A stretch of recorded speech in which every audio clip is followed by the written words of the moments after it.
What? Something fell against the green screen support and shifted the entire thing over. That is really cool. Welcome, everybody, to a fine Friday evening. I'm Cody. Hello. Oh my goodness. I love when that happens. Anyway, yeah, welcome to a fine Friday evening, or whatever happens to be in your time zone. I'm Cody. Welcome to FaceTuber Friday. Congrats on getting first Omega. Congrats on getting second. Was it Aqua or J? Hold on. Congrats on getting second J. Congrats on getting third Aqua. Welcome on in. Oh, he's awesome. Pass it on. You guys are awesome.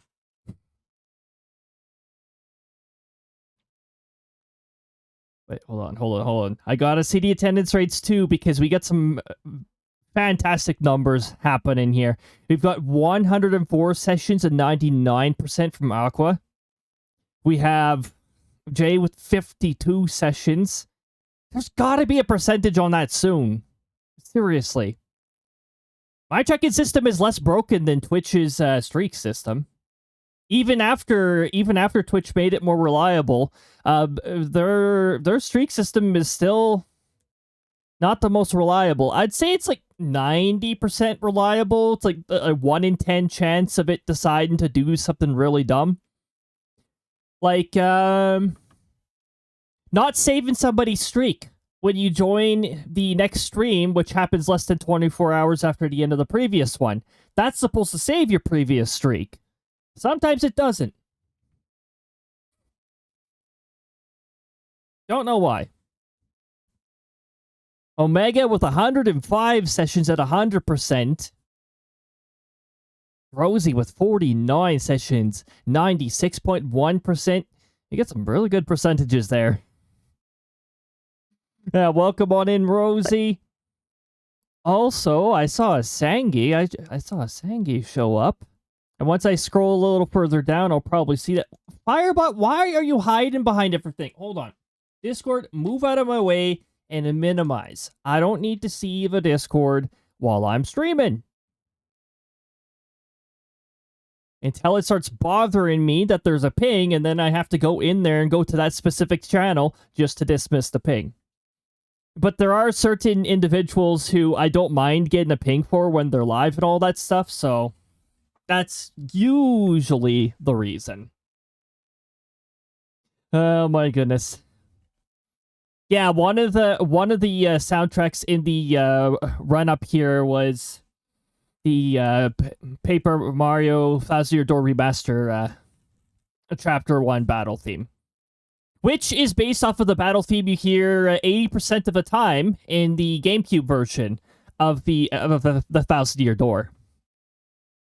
You'll hear that music plenty of times back then. That is one of my favorite changes that they made between the GameCube version and the remastered version, was that they split every chapter. They split the music. And unfortunately gave the ice area a very short window of opportunity for you to actually hear it. Because once you're on the moon, you're already onto the next battle theme. And the ice area's battle theme was actually pretty good too. So, yeah, that one didn't get enough time in the light there. Oh my goodness! I wonder Johnny, what this button does. Welcome on in, Aldera with the red button. Oh, I am a mystery now. I wonder who that is. This works surprisingly well with FaceTuber mode. There we go. I'm no longer a mystery. Just a brief moment of a mystery.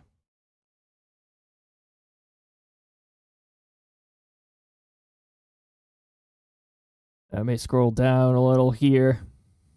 I do have temptation to play the remastered Thousand Year Door again. And like I said, we could do the route that usually results in at least one clutch moment, and that would be like casual mode, where I rotate between upgraded HP, FP, and badge points. So I have some badges that try and like nudge things in my favor. Keep in mind that some of the badges are way more useless than they were before in the remaster, because there's a lot of them now where it's only physical defense. So it's like, oh, defense up for this. Oh, but if the enemy casts magic, these badges are garbage. Guess what? The final boss, a lot of the final boss's attacks are magic. Yep.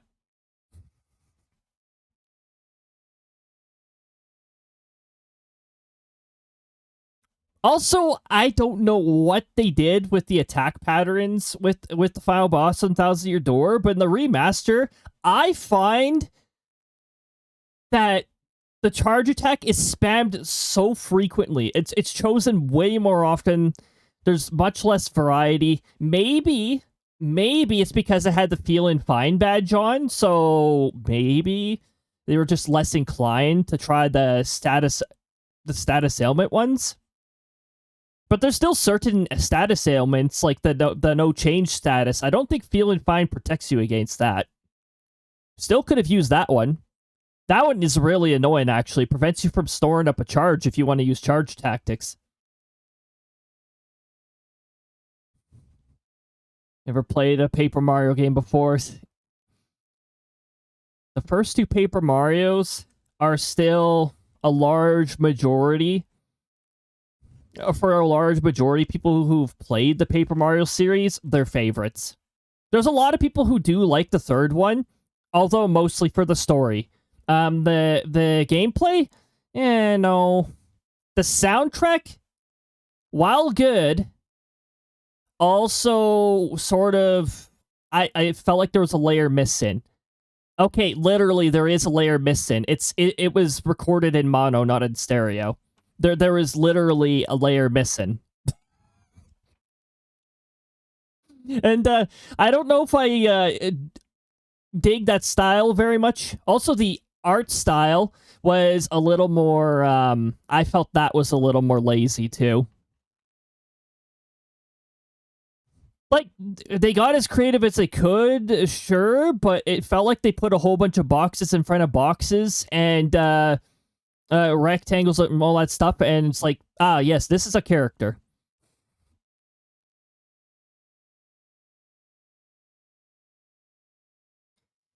Using the dimensions thing as a reason for doing that. But the story of the third Paper Mario was really good. And the dynamics of it, yeah, those are all pretty good. Battle system was awful. Not as garbage as Origami King. I still think Origami King was the absolute worst one. The only reason I'm not saying Sticker Star is because Sticker Star doesn't have a battle system. The battle system's useless. You know how you do well in a fight in Sticker Star? You don't bother. You don't do it. Just skip all the fights. Who cares? The bosses all have stupid mechanics where you have to do this one specific thing at this specific time. Otherwise, it's win-lose. So it's like, who really cares? That's Sticker Star in a nutshell. Who gives a crap about the enemies? They're useless. They don't give you anything. No experience point system. No point of anything system, really. And Origami King, it really irritates me how they executed the battle system in that, because that game could have been really good. Then they had to ruin it with the way they executed the battle system. First of all, puzzle-based battle system. Oh yeah, spam puzzles at people. People aren't going to get fatigued from that at all, especially as the difficulty increases in them. No, that's not going to piss them off at all. No, having a limited amount of time to solve a complex puzzle that frequently spams memory games. Oh yeah, that's not going to piss people off in the slightest. No, not at all. It really undermines the other aspects of Origami King that were actually pretty decent. Like, first of all, screw the timer. Oh, also, that sorry excuse of an audience system that they put into Origami King, sorry, that doesn't count. That's not an audience system. That is one of the laziest implementations of audience system. A real audience system is Thousand Year Door, where there's like RNG to it. There's a chance an audience member might like throw something bad, or there's a chance they might throw something good. There's a chance the stage will drop a hazard on you because there's no proper regulations on how those stages are set up. Things are just gonna fall over. Especially when you get the upgraded stages. Oh my goodness, some of the chaotic stuff that can happen. In fact, when we were doing one of the secret boss fights, I recall the stage spamming hazards more often, but that might also just be a mechanic of that particular boss. Also, the first two Paper Mario games have badges. The third one has sorry excuse placeholder badges that don't serve as badges. The HP one literally just gives you +5 maximum HP. And the attack one's like, oh yeah, your attack goes up by 1, or something lame like that. Another thing that's wrong with the Super Paper Mario battle system is that you could stack multipliers, so you could absolutely break your damage output with relative ease. So there's also that problem. So you can pretty much shred all of the enemies in that game if you've got the right item ability combinations. Ridiculous.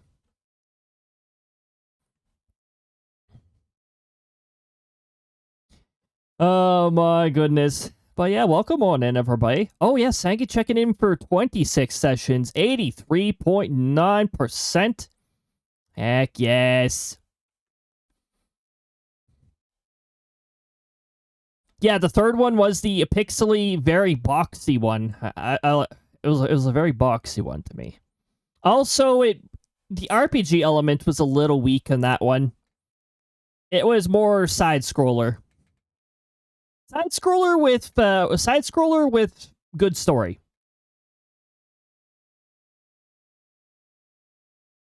Jay getting the mid rate in there. That 59 out of 100. Middle is relatable to many of us. Some sweetness, some salt, and a pinch of several different spices. I always love that. All Paper Mario games started after 1000 Year Door. Yeah, it's just not the same. The 1000 Year Door remaster was made with the Origami King engine.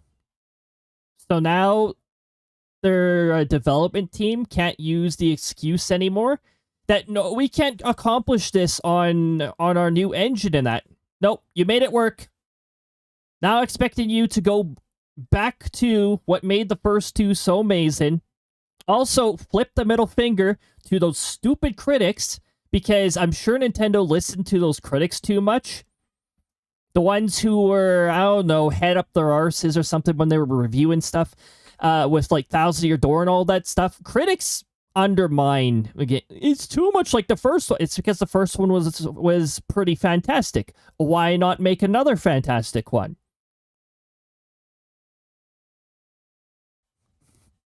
Sometimes these critics, when they review things, it's like, I wonder, like, how long have they had their head in the sand?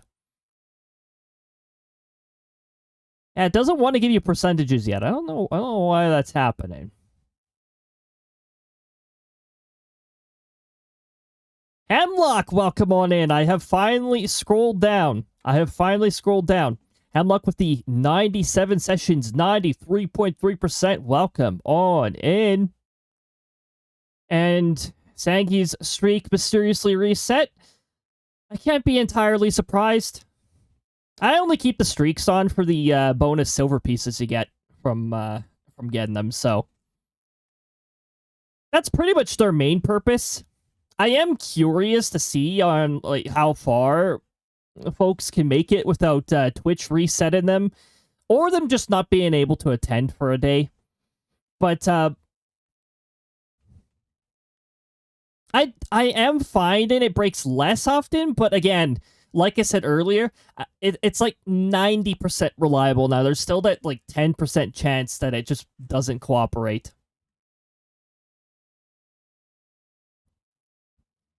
Red button.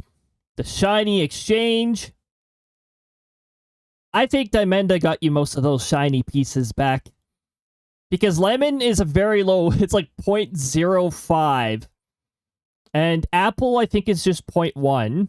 So Diamenda must have brought back a decent amount of those shiny pieces. But yeah, welcome on in. Playing some Mario. I wish. It's on my mind. A Peach, a Luigi, and a Diamenda. Great. The Diamenda must have been a negative value for the crows to be cheap and not return the shiny pieces.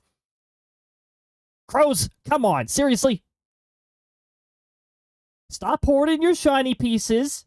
You're being offered shiny pieces, so be nice and bring some back. When they are generous, though, my goodness, do the crows bring a lot of shinies back. Enjoyed watching the playthrough of the first and second Paper Mario games. Enjoyed the third, too. At least the storyline.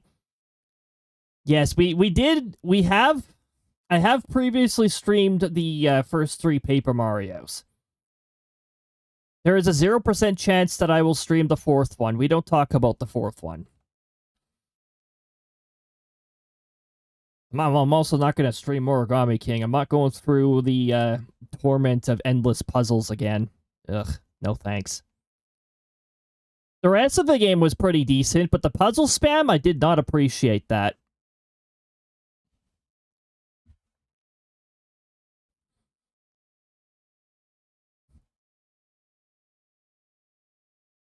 Welcome on in 28 sessions.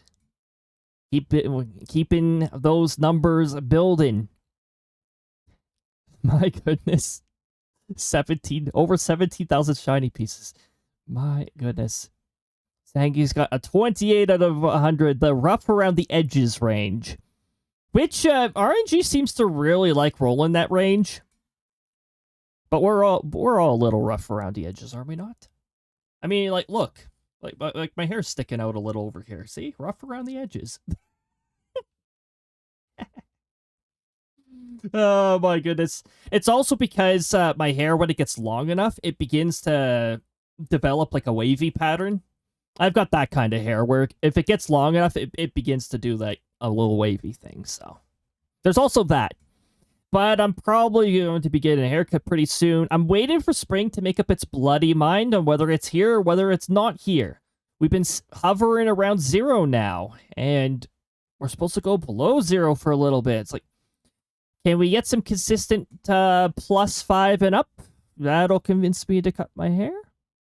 I like using it as extra thermal protection.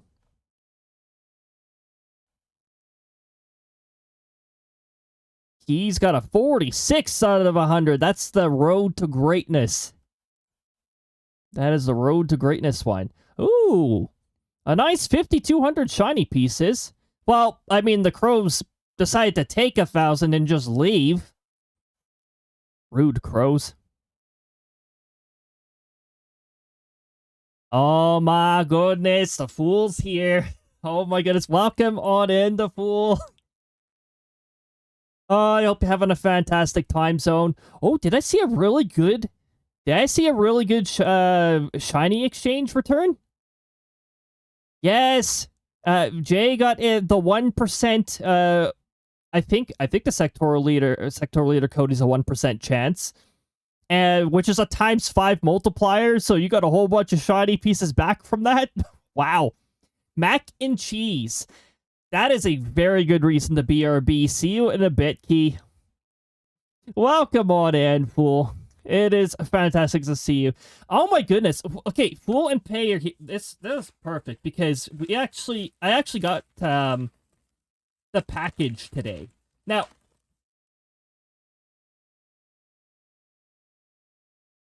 oh, I gotta be careful when opening this one. I gotta be very careful when opening this one. The pieces are separate. I gotta be very careful. Very careful when opening this one.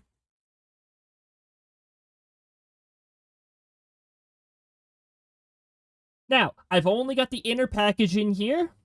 The outer packaging has all, like, the doc's sensitive information, so it's like, yeah, no, I'm gonna show it. Okay. Here we go. Here's our first one. Oh. This is yellow! Why are you doing this, chroma key? Hold on. There we go. Oh, you know what? Reflection of light is making it close enough to the range of the color in the background. That's why it's going transparent. We got a thundercloud. Fantastic. It's actually got magnets on the back too. Yes. Very cool. Very cool. It also lights up. And I will eventually figure out I will eventually figure out how to get it to light up.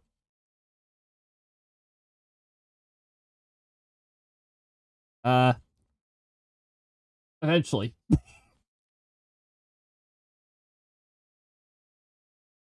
Wait.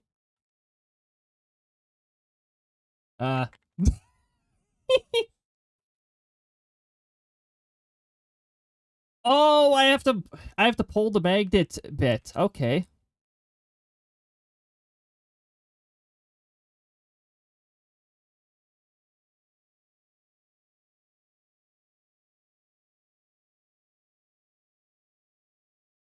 Magnet bit.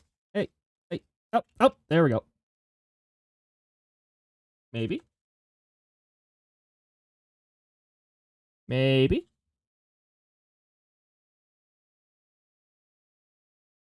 Maybe not.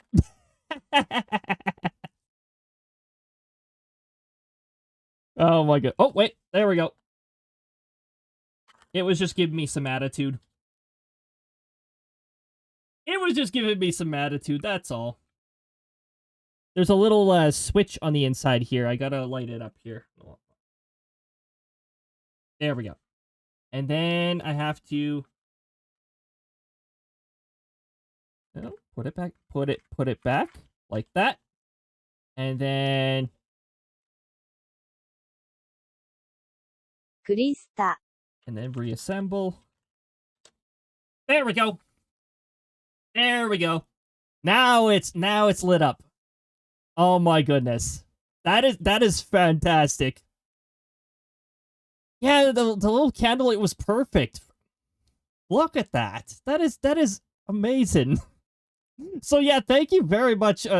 It's coincidental to get this today. Oh, thanks for the Krista. I hear the Krista sound clip, and then I see a Krista. Why is that Krista so tiny? I gotta work on the scaling of the Kristas. It's just when I set it to auto scale, we get a lot of problems. Perfect. There we go. There we go. Oh my goodness. Yeah, that is absolutely fantastic. Now, we do have some other components here.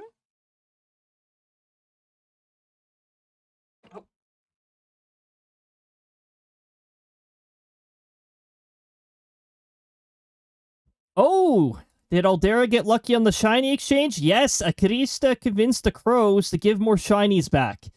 Always nice when that happens. And Fool got some of the shinies back. And a bird buff. Oh, bird buff's not bad. 0.5 multiplier, and it gives you 4 rolls next time.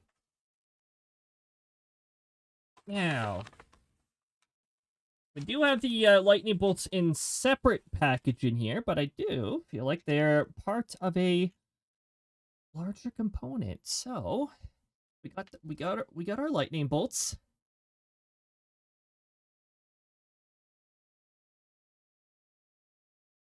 And...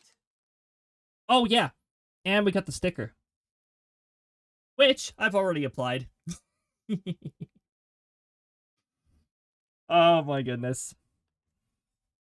We are, that's has water in it this time. Yesterday it had tea. But today I'm in good enough condition that water should be good enough. Ah, here we go. That sticker glows like crazy. Oh, heck yes. Ah, here we go. Some assembly required. Here's the other part.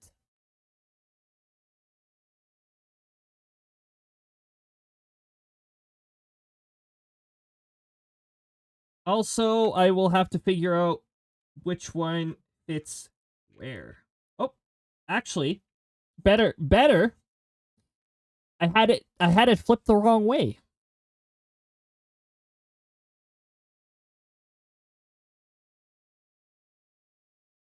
The lightning bolts are little keychain bits that fit into the cloud. Oh, heck yes. Okay. Oh my goodness, I think they fit in the order that they were presented. That is awesome. What? I didn't even have to do too much puzzle work. We were just talking about Origami King and how excessive the puzzles were. This is a much easier to deal with puzzle. Hey, look! Hey, look, here we go. We've got an example right here. And even on the back, for the best weather wizard. Oh my goodness, thank you. Thank you so much. Oh, I really appreciate that. Oh, I was about to say, I'm missing one. There it is. Okay, let's get these all put together. Also, I'm not going to tilt it backwards too much, otherwise I fear that the lightning bolts may try to attack me. So, we'll do... Why are the dogs barking again? Probably because one dog sets off the other dog. Whoop. Microphone. There we go. There we go. And this is the part that we hang it, that we hang the key holder. Hold on. There's one particular lightning bolt that really wants to attack me right now, so I'm gonna hold on to that particular one. There we go. Heck yes. Oh, I'm rocking this. That is absolutely amazing. And there's also a card that came with it. That doesn't contain any like sensitive information or anything, so sorry it took so long to send this out. A little tea light that flickers in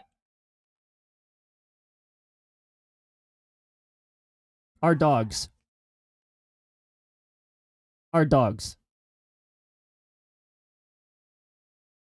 I'm just gonna make sure they didn't lock themselves out. I'll be back in just a moment.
Okay.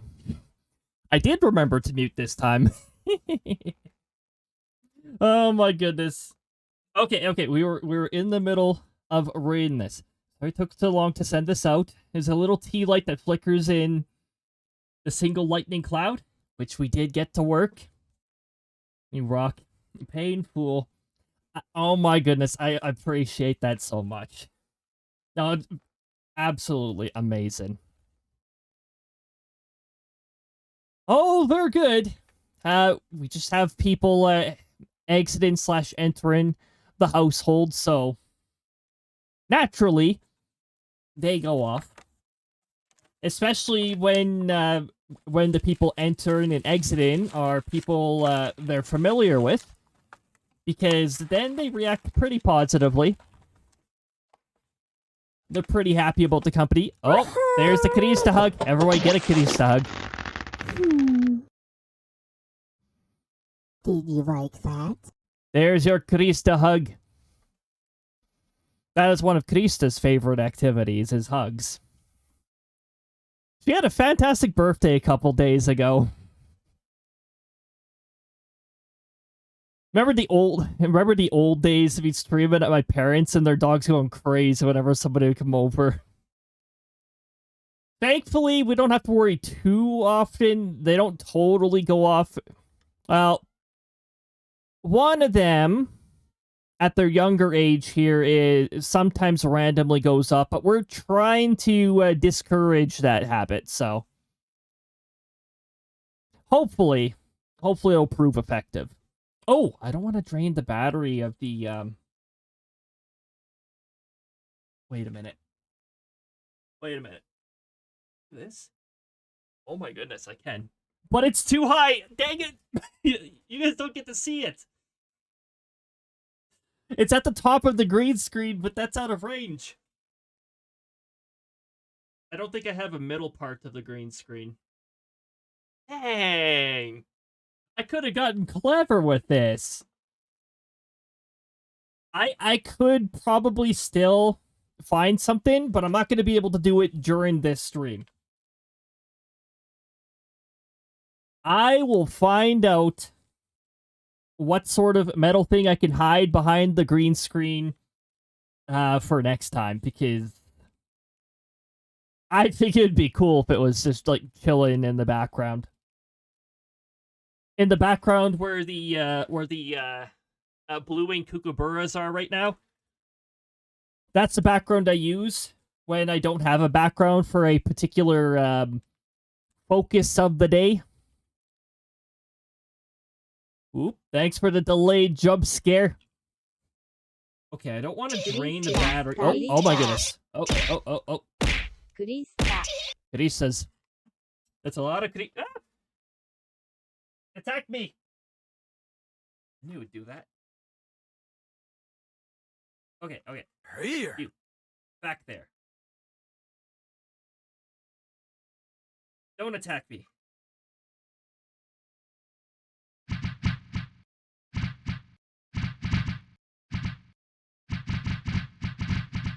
Thanks for the pedal storm! I always read that as Krista vision. All of the Kristas.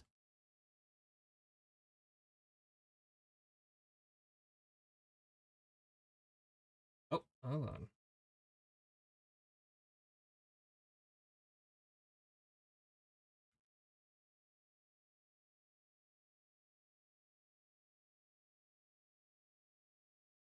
Okay, there we go.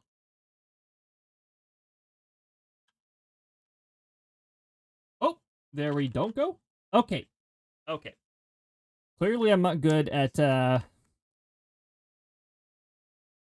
fixing things when they jump out at me.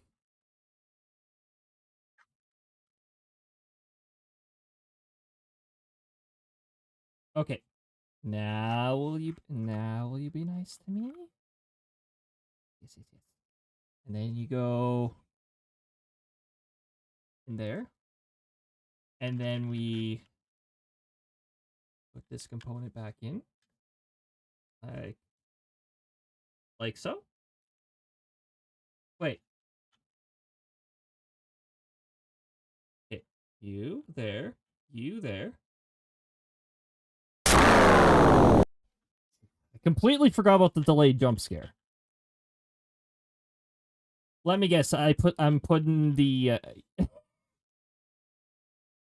No, I'm not. Got things attacking me.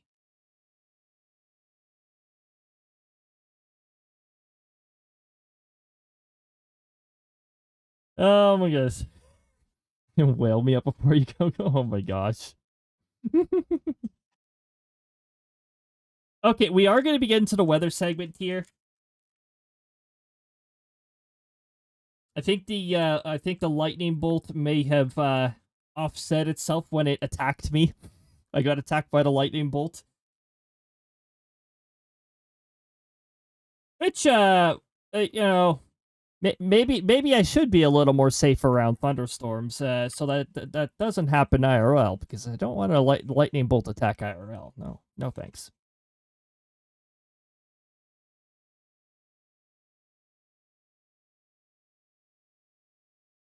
Okay.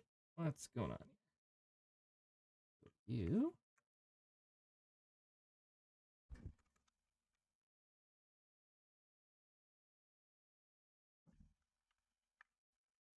Go there. The assembly stream. Okay. And then you go there. That's backwards. Dark Dragon Warrior, welcome on in. Welcome on into Guess Kirby's Karaoke Night. I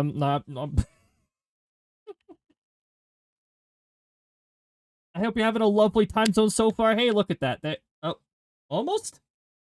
Why is one side refusing all of a sudden? Why so stubborn? Why so stubborn? Stream is frozen for me, but somehow CC still works. If you pause and unpause, that'll probably fix it. I didn't see anything over here that would cause things to buffer. No network issues. Full connection. 4 bars. A consistent 6.2 to 6.3 kilobytes per second. No, wait, that's right. I was about to say, wait a minute. That seems... Twitch likes to do that sometimes. I also find that their player is very broken and likes to just, break! not start things properly. What is going on here? Why don't you like to reassemble? I'll have to figure that out after stream. It almost pulled itself back together, but now it's sort of like back part is sticking out a little now, so. Ever since it attacked me. Alright. Either way, oh my goodness. Yeah, huge thanks for that. Definitely means a lot to me. Alright. We gotta do some weather talk. I feel short. Okay, there we go. We gotta do some weather talk. There's not too much to talk about, but the prairie region does have a bit of stuff happening. CC will break your stream. I stopped watching them on laptop. Yeah, the CC is there just in case anybody who's hard of hearing. It's the main reason why I have it there. Even though it does really mess up on some words sometimes. My goodness. I mean, it can't even... It can't get Karista spelt properly now, can it?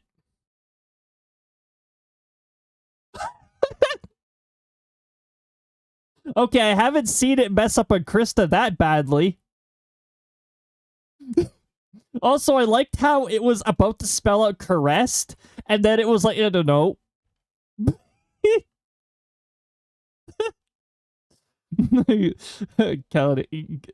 Calista. It's probably just the way that I'm saying it that's throwing the CC off. See, and then whenever I actually say Krista without the slight accent, it spells the K version. Because, probably because the K version's a lot more common over here.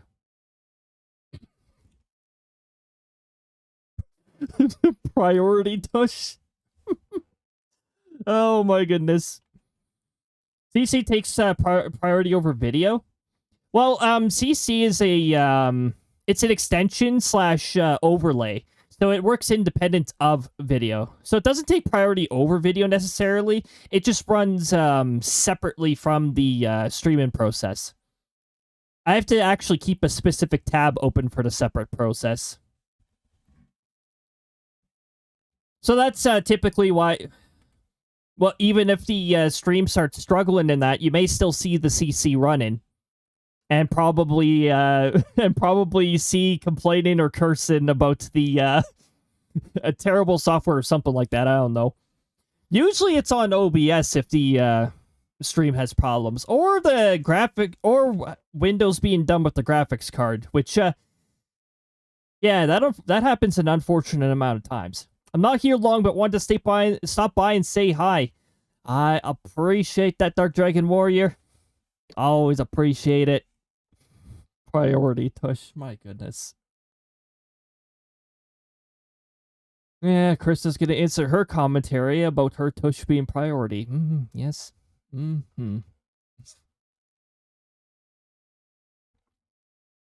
Much love and have a good time. Have fun doing whatever you must do. Or if it's work, hopefully it goes by fast. Let's get going over to some Hytale then. I'm just gonna close that window. We'll put chat up there. Get some Hytale running. Not that. Hytale is not in that folder. Checking for updates. Yeah, there better not be.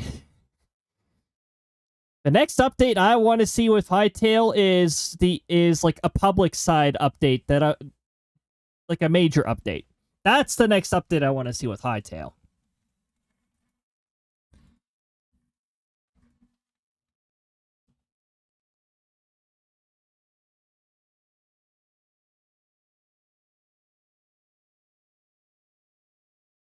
Okay. I'm going to load up that world, and then while I'm doing that, change over here. I'm going to press the button that changes us to Hytale. And this button here, I'm going to, Planet Coaster 2. We're going to go to Hytale. There we go.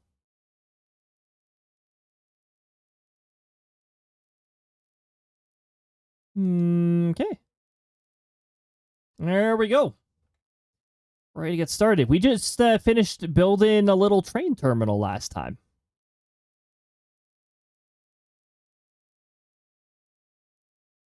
Except we didn't lay down the rail yet, so we're going to have to do the rail this time. I did get the ceilings in. I did get the lighting in. Good, good. I have to double check and remind myself of what we've done. Always not lit yet.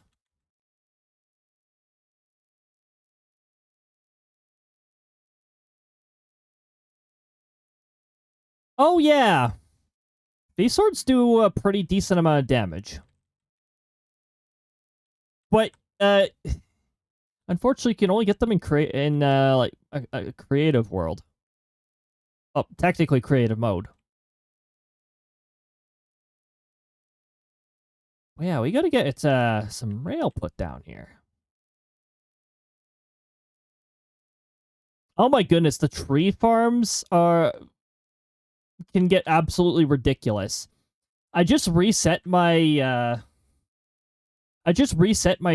tree farm in the community server, and that yielded a lot of wood. Like, a lot, and way too many twigs. Unfortunately, the twig stack is only 100, so that actually wastes a lot of inventory space.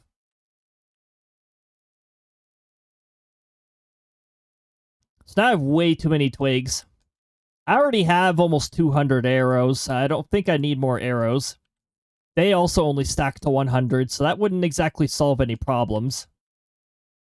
Plus, that would leave me in low amounts of rubble. I'd have to start collecting rubble. That's quite the snore in there.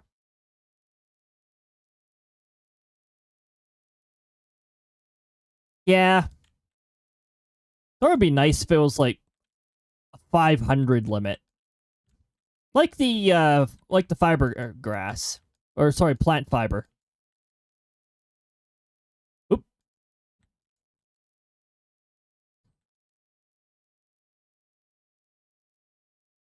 Oh, right. And then the rail turns here. クリスタ I'm doing this during the night. Hold on. Time set 7. I want to see what I'm doing.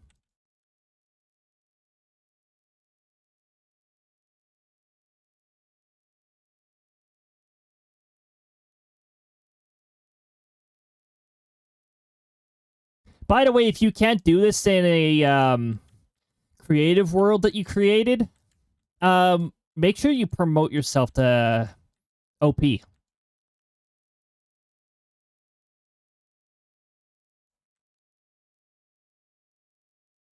It's a little not what I'm used to, because in Minecraft, when you're in the creative world, you're in a creative world. You can do whatever you want right away.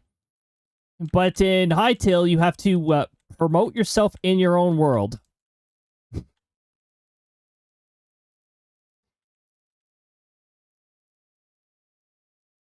Keeps things more consistent, I suppose.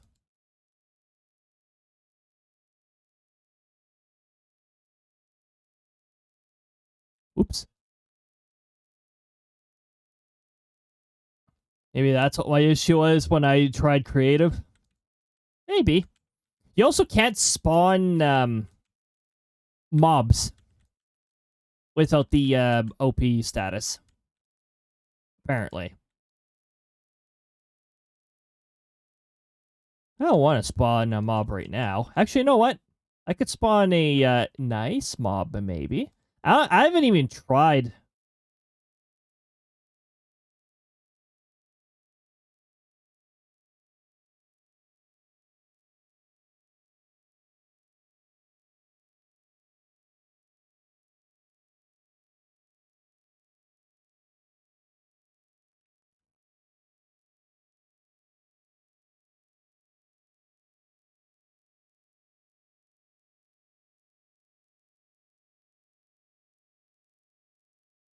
Ah, bear grizzly.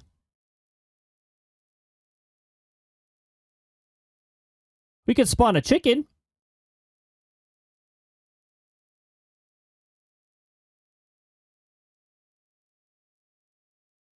Whee!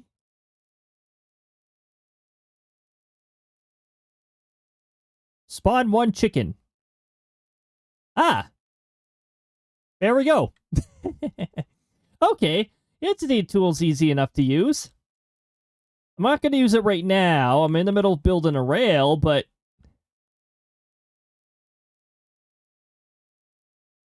I could probably mess with these fellas, too.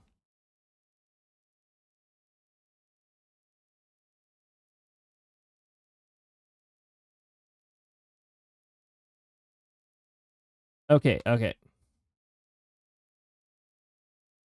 I would like you to replicate that bug that I saw in... that I encountered in Dragon Quest Builders 2. Alright? Yes, right here. Please simulate it for me. Yes, there we go. Hello, tree skeleton.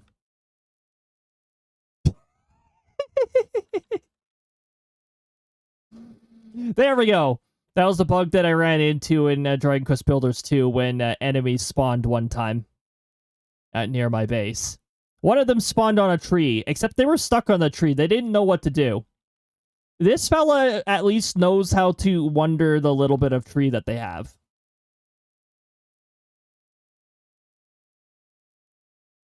That's a fun tool to mess around with. There are so many tools here, it's ridiculous. Hitbox data. Oh my goodness. Oh my goodness. I'm thinking secret passageways right now. That's what I'm thinking.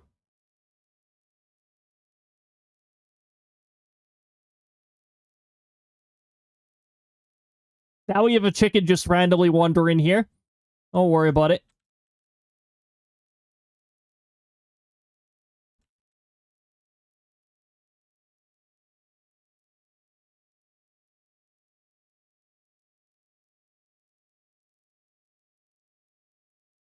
The rails are really silly sometimes. If you click on them from a different angle. Like, their behavior seems to depend on the angle you click them from.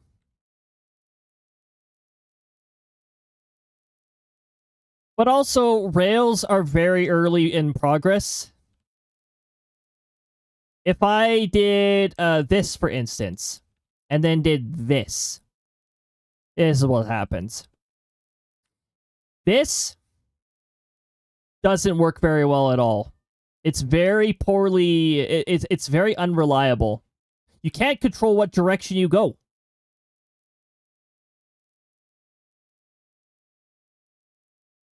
So, yeah, I just avoid doing that entirely.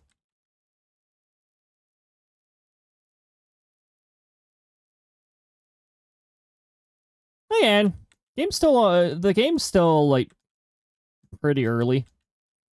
Honestly, this is, like, pre-alpha stage.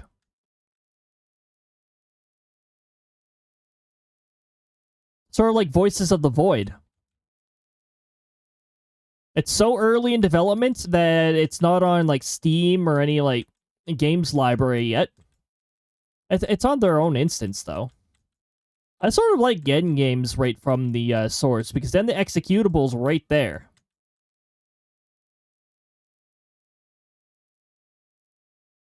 It's still a baby. It's a baby still. Yes, exactly.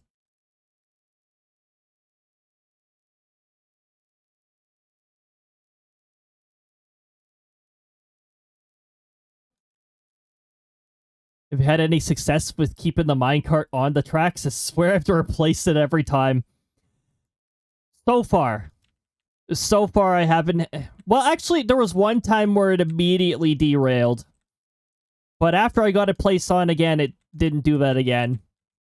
I don't know what causes that.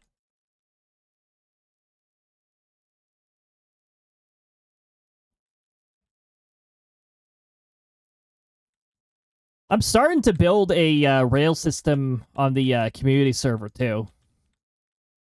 That's going to take a long time. I think I'm already, like, over 300 blocks. 300 blocks down a tunnel. And there's no good place... Like, I'm in desert terrain right now, so there's no good area to place, like, a station or a checkpoint yet. So it's going to be a very long tunnel. I do want to at least have one, like, station or checkpoint before we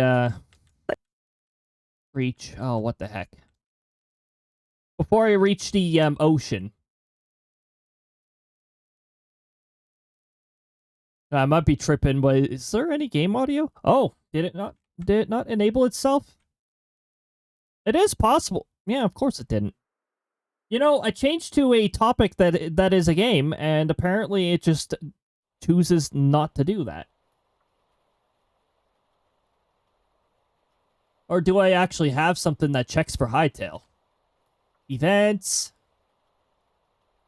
Auto move, auto unmute. It better not be because of the capitalization, I swear. That stuff drives me nuts. Auto unmute categories. Outbreak, nukes. Minecraft. Fireworks Maniac. Oh, Hytale's not on here. That's why it didn't auto unmute. Okay. I forgot to put Hytale on here. Dollar category.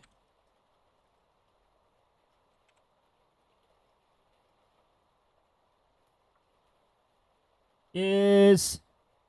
Now, I really hope Hytale is not in all caps or all lowercase or anything like that, because that kind of stuff drives me nuts.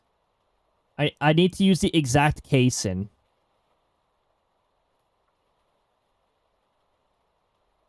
I have to go to my own channel page in order to see it, because they don't show category anymore in, or they don't properly show category anymore in, oh my goodness, thank goodness. Hytale is actually put into the database like a sane person. Hytale. It's not all caps. It's not all lowercase. It's actually properly capitalized. Thank goodness for that. Church, welcome on in. I hope you're having a lovely time zone. There we go. We've got that fixed for next time, so we won't run into that issue anymore. Thanks for the heads up there. Oh my goodness. Church, thank you so much for 10 months. I appreciate that very much. Oh my goodness. Everybody. First of all, get that hydration going. Get that hydration going.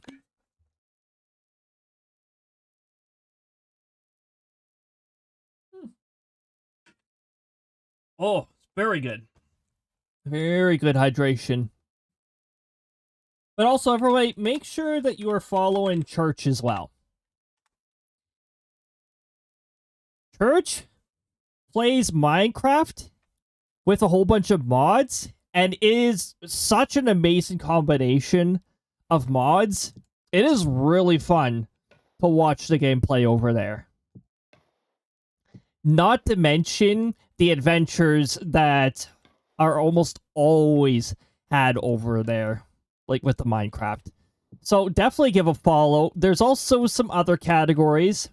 Church has actually played some Planet Coaster 2 as well in the past. So there's a lot of different reasons. So yeah, nice chill time at night. Give Church a follow. I'm there too. Sometimes I'm chatty over there. Sometimes I'm dazed because body doesn't like me sometimes. That was this week. My body just didn't like me this time.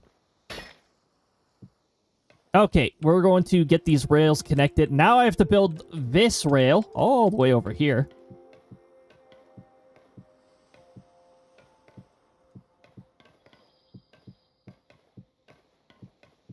I am hoping that they can get the rail system in Hytale to work similarly to the way it works in Minecraft, actually, because if you attach a lever to a place where two tracks diverge in Minecraft, you can actually behaves like a switch. You can switch between the rails. I love that little attention to detail.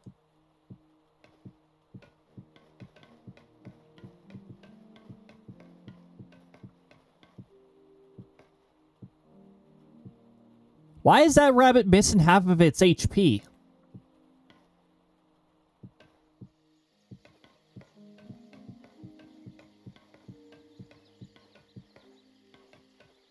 Is there a bear nearby? There's a raven nearby, but ravens don't attack rabbits. Well, these ravens don't. Ravens have been known to attack rabbits before. These ones don't. Oh, jeez.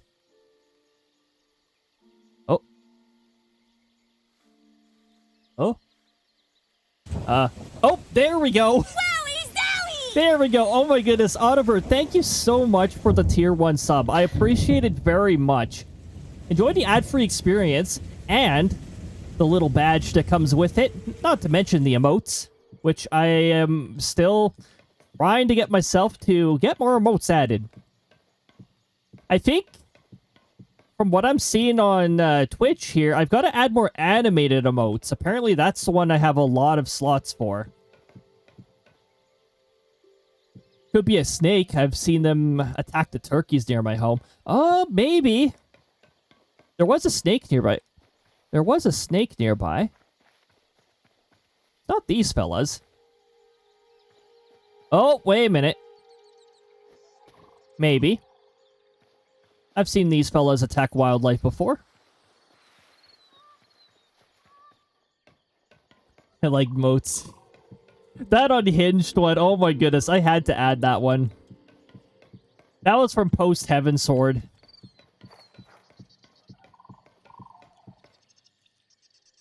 I'm hearing the raven calls. I'm also hearing red-winged blackbird calls.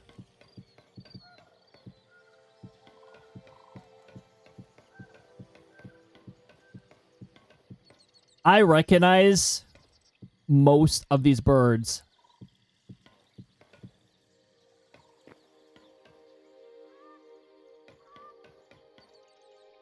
There was a snake behind the moss horn.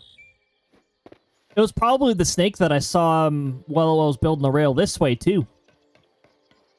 Oh, yeah. Snake's on the move. Where'd he go, anyways? Oh.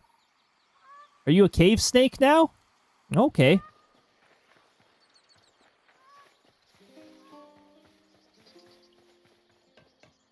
The snake is back in the cave. Hopefully this rabbit doesn't wander too close to the snake.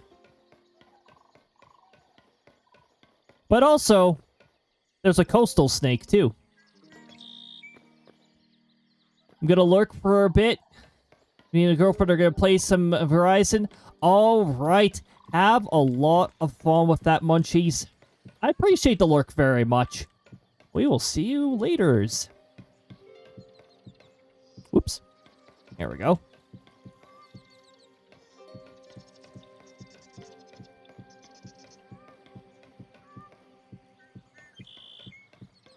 Now, the railway doesn't necessarily need its own lighting or anything like that.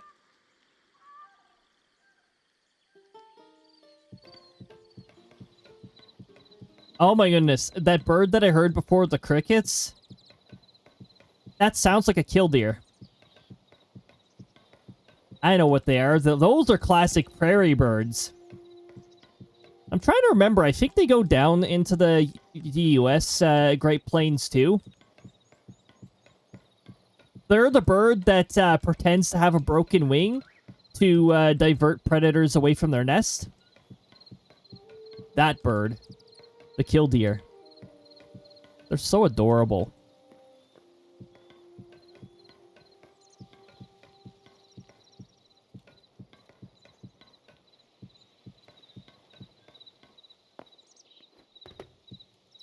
I might actually be able to fetch a picture of a killdeer.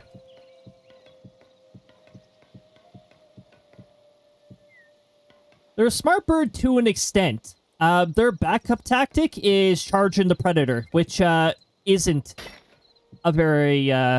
it's not a very smart move. It can work for certain predators, but for other predators, that's not a very effective tactic.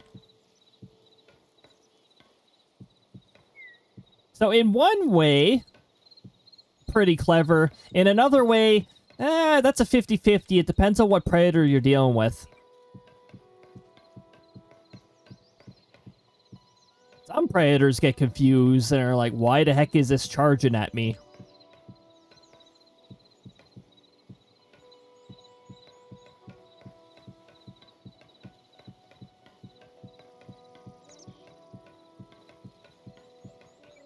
This is a long stretch of rail.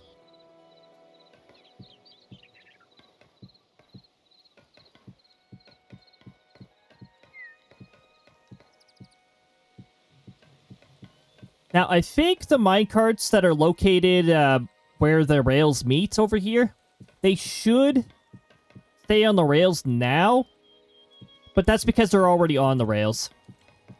When you initially place them down, Break. sometimes, yeah, they'll just derail.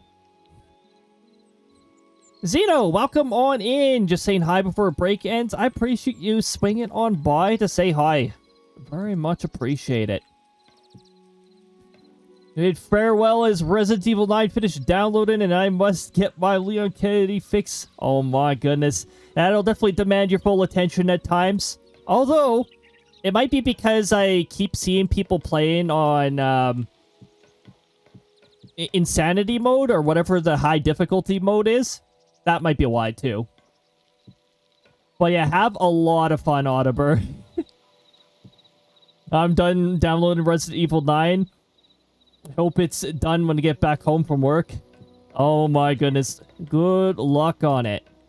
I think I've only seen gameplay on the really high difficulty, so I only have the impression of the game at its most difficult.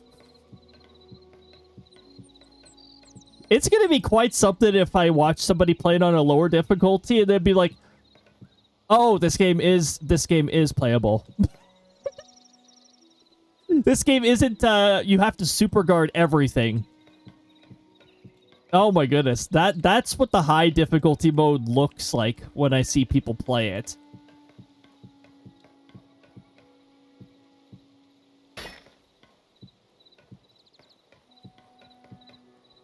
Parry everything or nothing. Or, like, I have a habit of calling parry a super guard, but that's because, Paper Mario.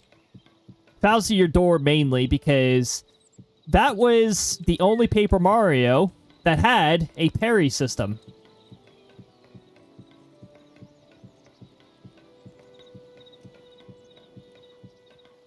Okay, we'll have the tracks temporarily converge here. Same. Plus, I like Super Guard better. Yeah, it sounds cool. Hey, look. It's a spider. Hovering above mushrooms. Magic.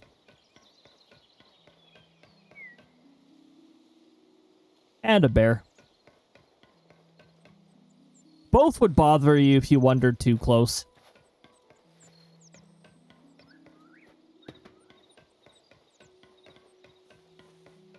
I remember accidentally finding out. I just have my scare for tonight. We're not going to focus on the spider for too long. The spider can go do its own spider thing, so we're going to move on. How would you get out of that tree? I moved you over there, did I not? Might have just fallen from the tree.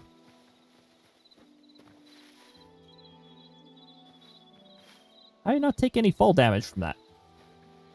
The chicken's still here. We spawned the chicken.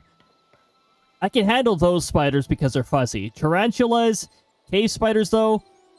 Oh my goodness, yeah, those are much less fuzzy. It's like, oh, okay.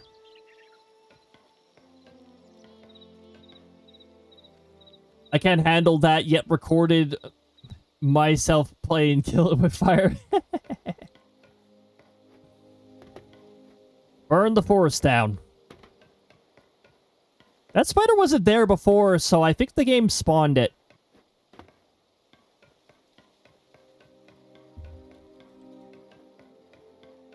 Just my microphone. I feel like the microphone increased its elevation just a little.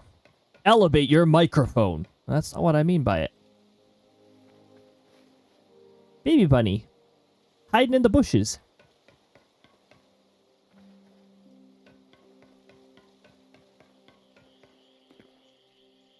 Bears? Bears can be pretty hostile to certain creatures, too.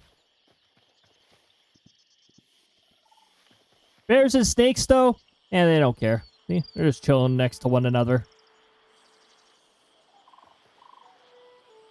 Good thing the rabbits are not here. This would be a nightmare.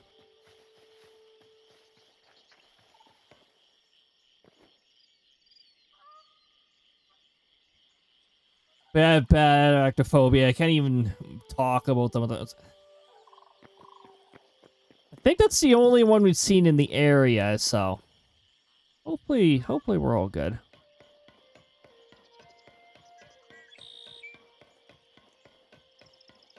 There's our two rabbits. And our, what are they called again? Yak mills?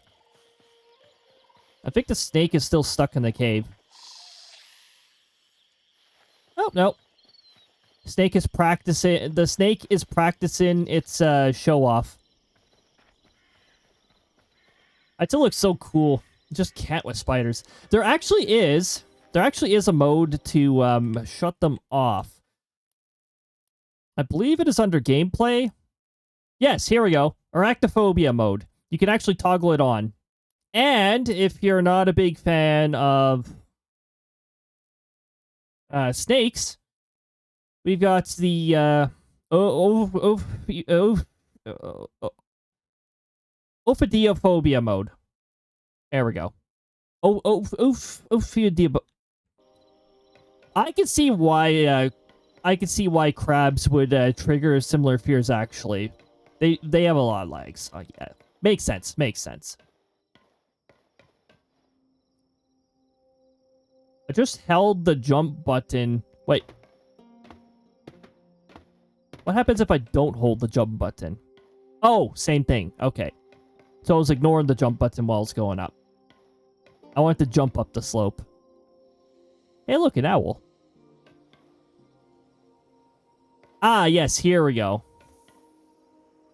Okay, so this is the tree farm part.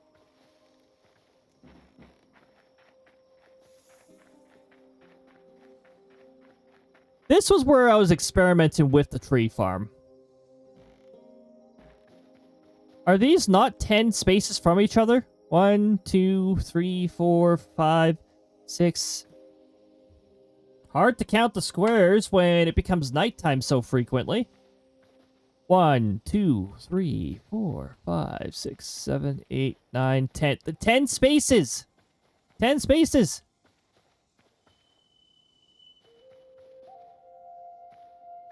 Why did this palm decide not to grow properly again? I even placed dirt underneath it in case that was the problem.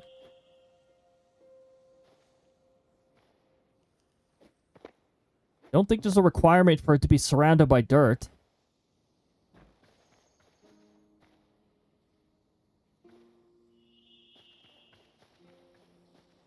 Why are these palms so unreliable in terms of growth?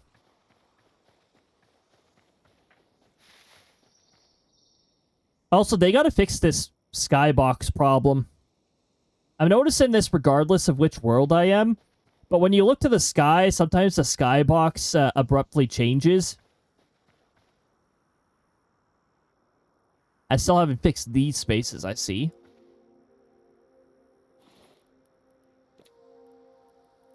Another way to prove my arachnophobia is bad is I can't handle Lego spiders.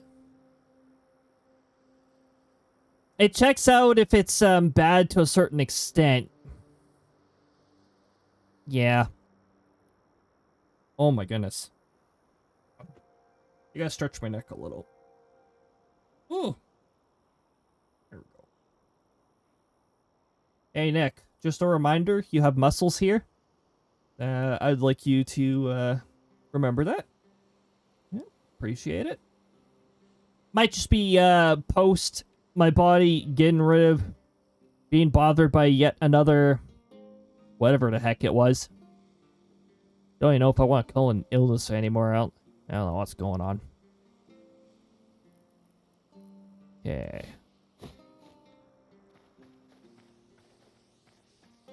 With this area, I'm just gonna dive on down here.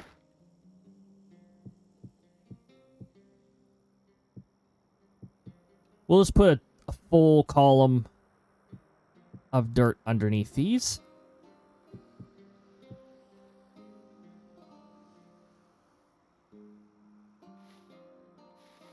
And for the palms that are not cooperating, they're of no use. They're not going to grow any further.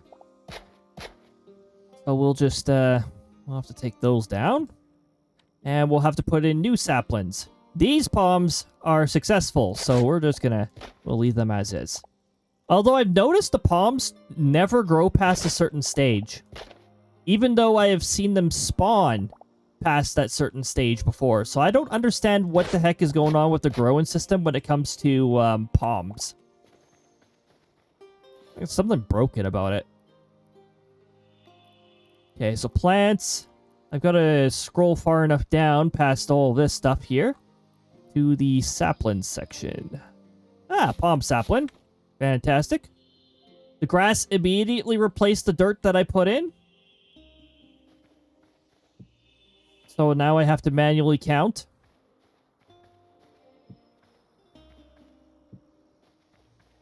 Still there.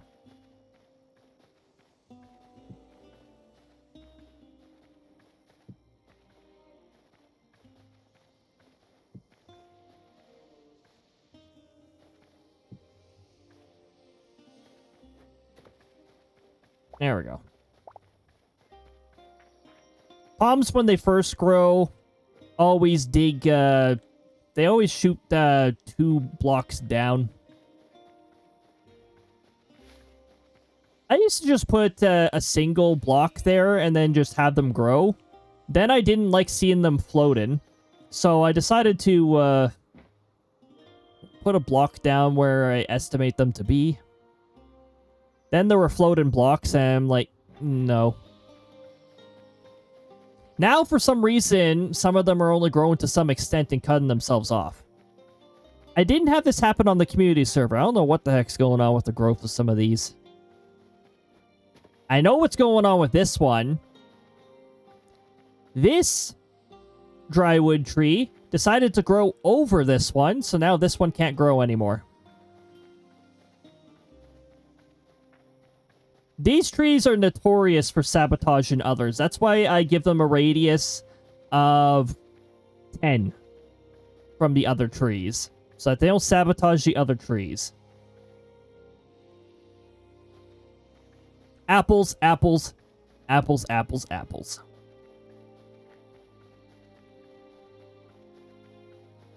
They get very big, but also they have horizontal reach too. Which, if you're growing any other trees too close to them, will probably conflict with that.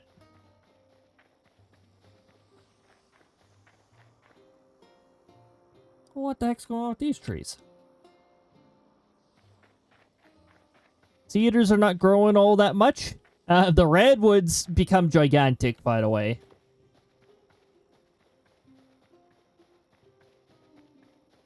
If fully successful, they can take up a lot of space.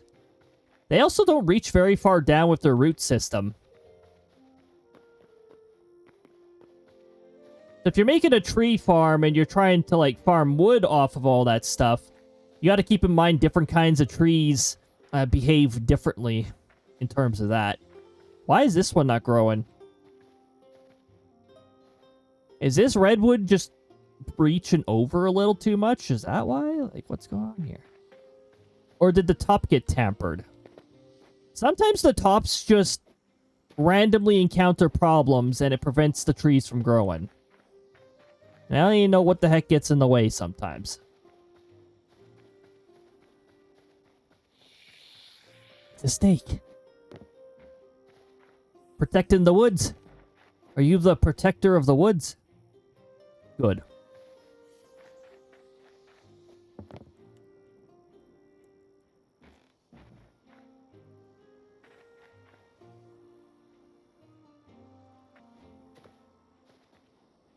You know where it gets strange? Is when you get into the Arctic area and you still see snakes. What? Snakes are cold-blooded.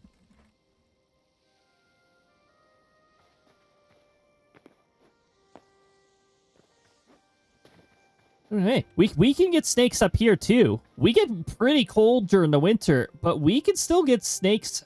We still get snakes up here during the summer, during the warmer part of the summer. Only in, like, select areas, and they're harmless. They're garter snakes, so... I mean, all the snakes in the region would prefer not to deal with people anyways. If you want to go into a zone with the snakes that could be poisonous, then the Badlands down in southern Alberta is one example. Rattlesnakes.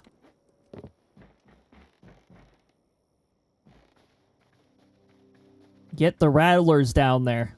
Why is this tree not growing? Seriously, there's no conflicting trees.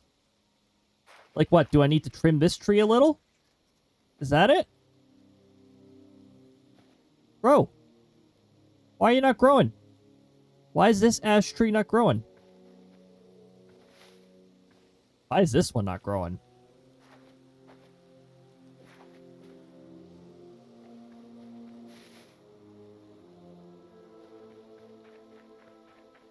I don't know, but it's raining now.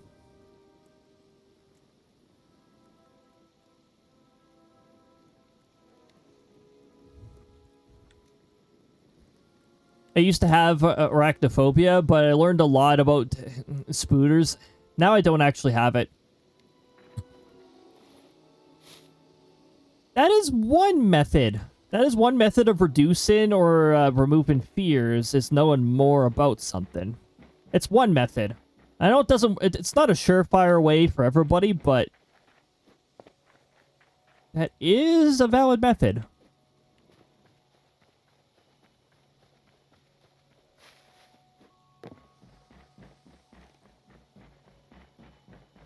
It's actually a popular method with thunderstorms and that.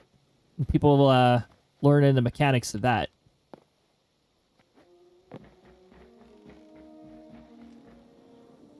Like some people being scared of the thunder aspect. The thunder aspect is just a reaction from the lightning. It's the lightning. Lightning's one of the main reasons why you want to be inside for a thunderstorm. The thunder part, that's just a heads up. That's just... that's sort of like the thunderstorm announcing its presence. Hey, I'm here. I do have my arachnophobia, but I can tolerate looking at the fuzzy ones. The skinny, bony, no-fuzz ones? Hell no.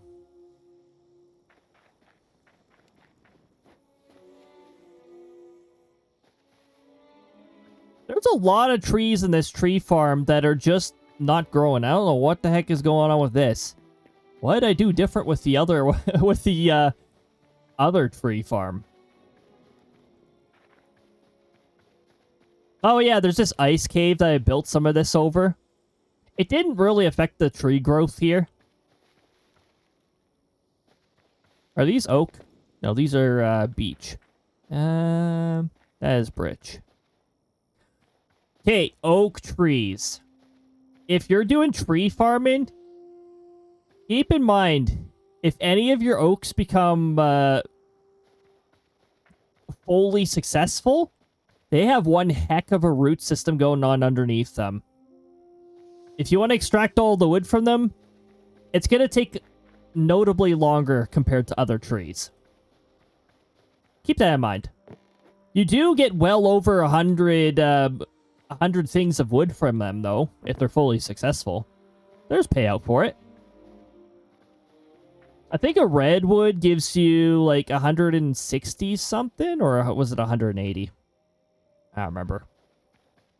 Do we have an example of a highly... oh, this looks like a highly successful redwood right here.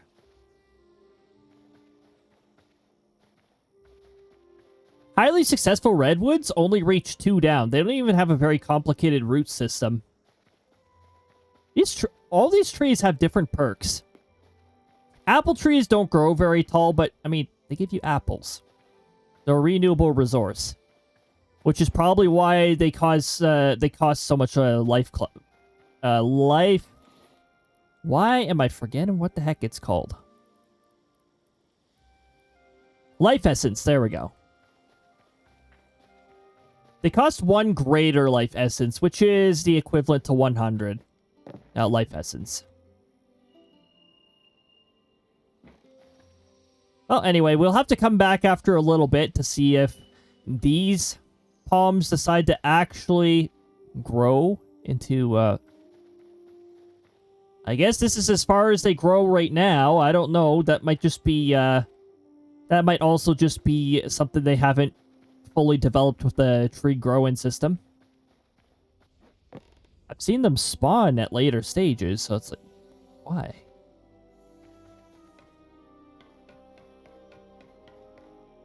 So anyway, this way down the rail tunnel here will lead us to the rail terminal thing, where the rails intersect. That's a different rail system. As you can see, the tunnel ends there. I haven't built that way yet. We might do that today. This one's already on the track, so it probably will not mysteriously fall off the track. Probably. I should have one on this side, too. Oh, yes, I do. Awesome. It's still very limited what you could do here. It's very hard to park the train in the cart in a specific spot. I wonder if I do this. Okay. Well, that can influence where one gets off at.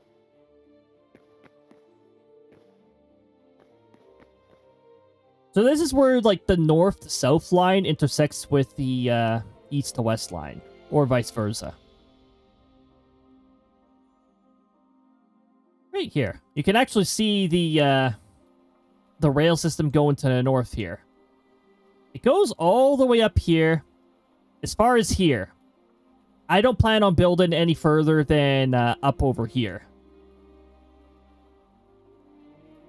Looks so good. Thanks. I put a bit of effort into this particular one because two different rail lines meet here. And I want to keep the rail directions separate. I mean, hey, eventually in the future, what happens if you have a rail system that a lot of people are using? I mean, this is a... Look, this is a solo server. We're not going to run into that scenario, but... It's fun to imagine scenarios. And we got a little bridge for anybody who doesn't want to go all the way up to get to the other platforms. Oop.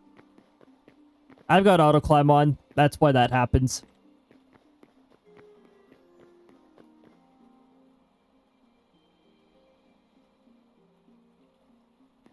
I see that still happens.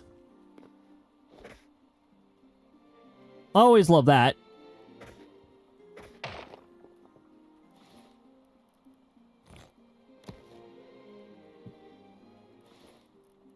So yeah, that's the other thing that can happen with the rail carts, which is pretty annoying.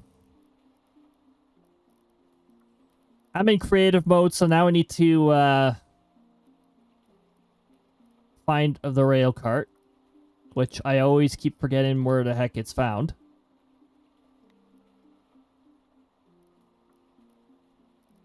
Why is rail under decoration anyways? I mean, well, you know. Why is rail cart furniture? Why is boat furniture? But, you know. Things will get fixed as they go. Okay. There we go.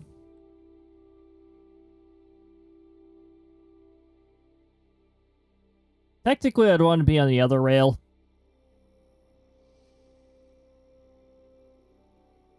But until they add a proper way to switch rails... Yes, walk onto the track as I advance towards it. That's what I feel like wildlife does sometimes with the tracks.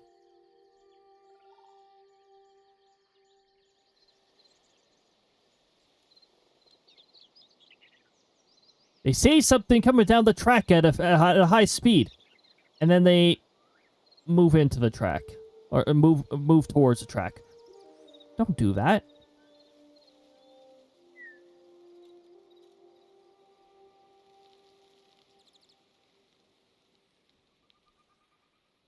When the slope goes down for a while, if you release the button, you go faster than... you exceed the speed cap. But you gotta be going down for a little bit. Ah, here we go. Okay, get off there. Lovely.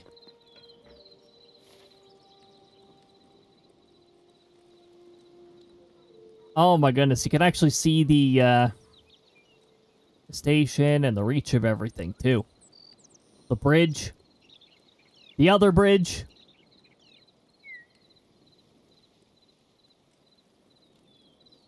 Can't see an underground station, it's underground. Wait a minute. No, that can't be the railway. I think that's a natural land feature. Which it almost appears to be lined up right with where the railway that's going west is. So that might be a problem. Might be far enough underground to avoid it entirely, though. This rail terminal also goes all the way over to this small castle here. And it ends... Oh. We've gone so far west, apparently, that part of the, of our first base has disappeared.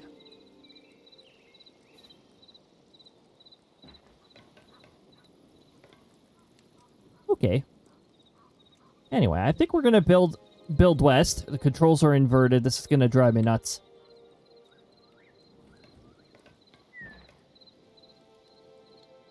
Can we fix the control?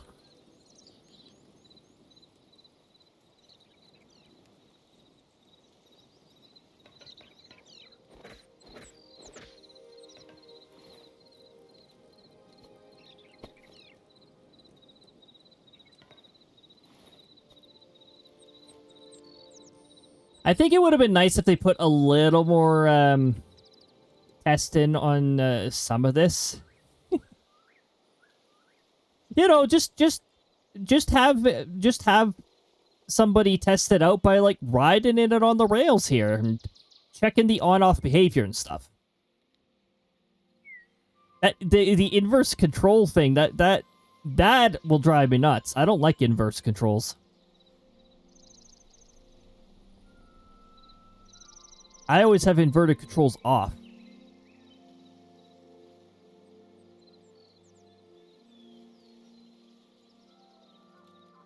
I like it when left is left and right is right, forward is forward, backwards is backwards.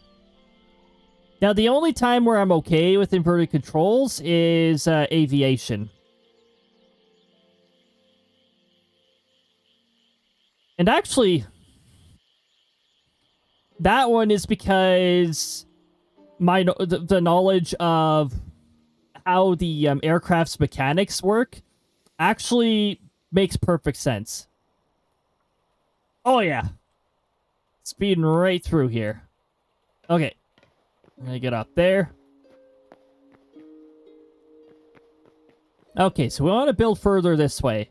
Now, because we're on creative mode, we do have access to some extra tools that can help us build extra fast.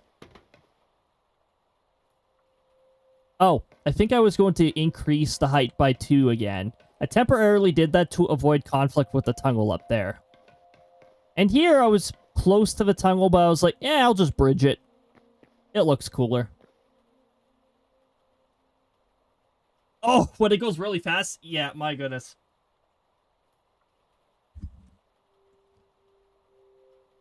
I'm pretty sure minecarts can go really fast in oh yes, of course they can in Minecraft. Minecraft has powered rails,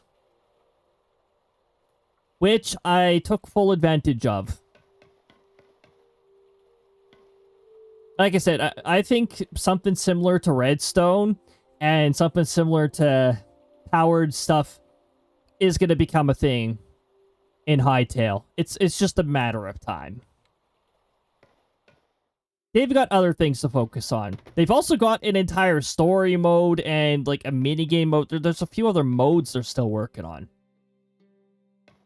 Okay, so this went 2 down, this went 2 down, and then I gotta go 2 up after this tunnel.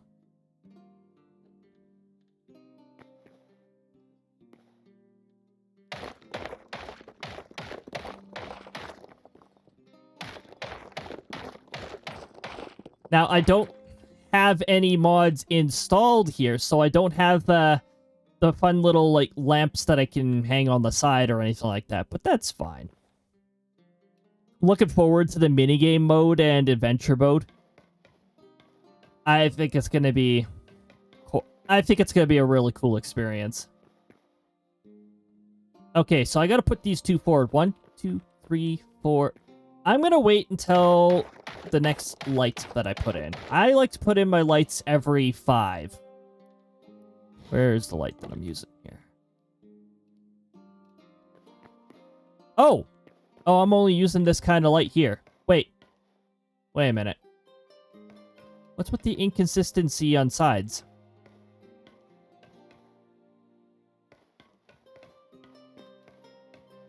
One, two, three, four, five.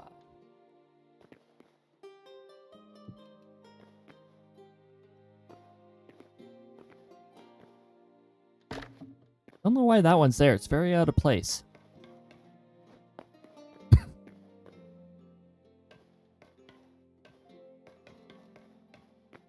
Wait. Okay, everything's inconsistent. I always have them on the platforms and I have them in the walls at times. Very inconsistent. Here, I'm gonna have to zoom extra fast here because I want to see if I did things differently way back here.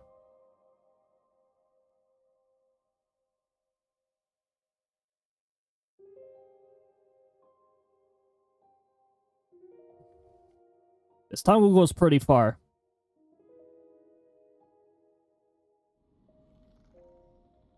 I've disabled filter keys so I could get away with holding the shift key.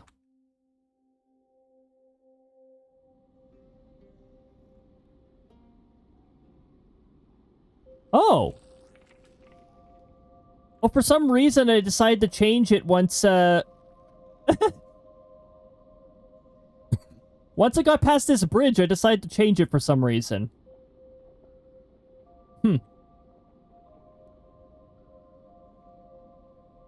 Not sure why. Also, while I was digging this tunnel, I ran into an at-level cave crossing, so I decided to just make it a crossing. Now, there's no actual, like, rail signal or trigger or anything like that. Although, if they add redstone and they add pressure plates, I could put, like, a plate over here that triggers a gate to close over here. Just saying. There's a lot of fun things it could do if something like redstone gets introduced. I like the heck out of it. I didn't know this cave just dead-ended, though.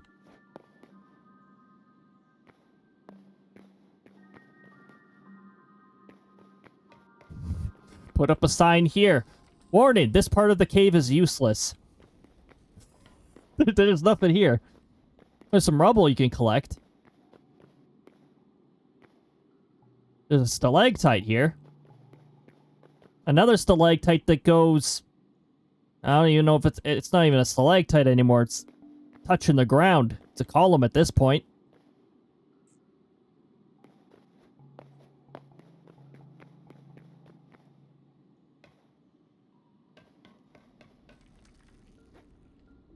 Very inconsistent.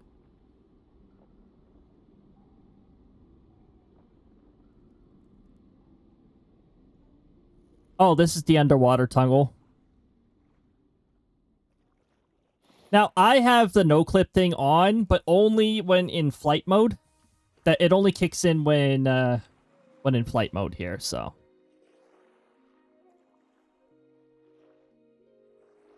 Another creative thing that's fun to take advantage of when you're creating big structures and that you need a better idea of where to go. The lights are higher here. What is with this inconsistency? Switch to mobile so I can lay down. There may be a good chance that I'm going to fall asleep. Well, Jay, if sleep does take you, have a good rest.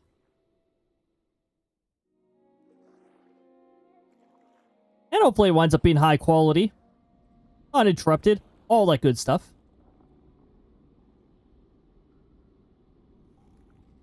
My sleep last night, while solid, was offset. It took my brain a while to wind down yesterday. Like 2 hours to wind down. I offset my wake-up timer by 2 hours to compensate for that, but you know, as to randomly scream so you don't.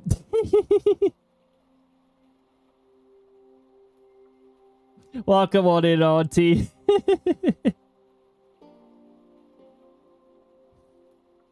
Wait. Oh, okay. Okay, so I guess at this point it doesn't matter if I put them on the platform or if I don't. As long as I keep it on this side. I gotta keep it against these walls when I'm putting the lamps in. Also, I gotta make sure that it is this lamp. For mid-tunnel. For terminal, these lamps.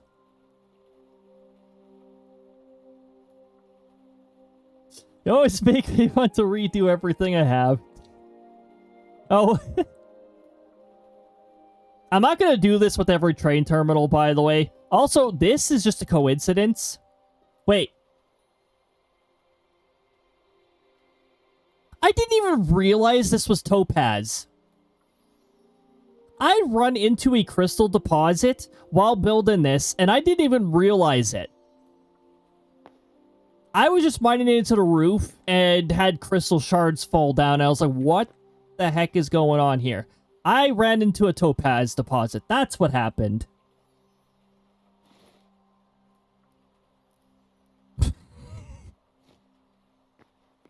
Of course, the only way you can actually make it count, like if you want to actually count as experience, la-di-da-di-da, is by, I don't know, we'll just pull the strongest pickaxe around.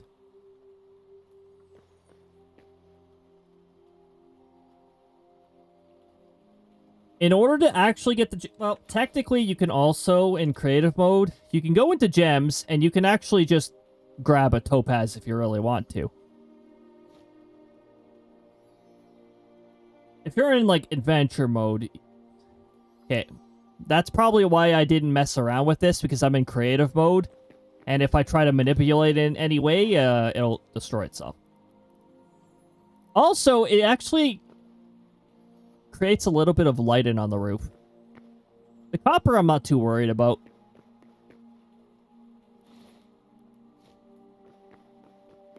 But yeah, apparently, if you find little pockets of crystal while you're digging in areas, there's probably a gem in the middle. I guess that's how these generate. The only problem I have with that is they're usually not anywhere near any, like, ore deposits. So you'd literally have to excavate, like, a giant area to have a shot at maybe getting one. So if you find one, congratulations. You probably won't find one for, like, a year. Unless they introduce, unless Hytale introduces TNT. I hope Hytale introduces TNT. I want to use that on some of the enemies.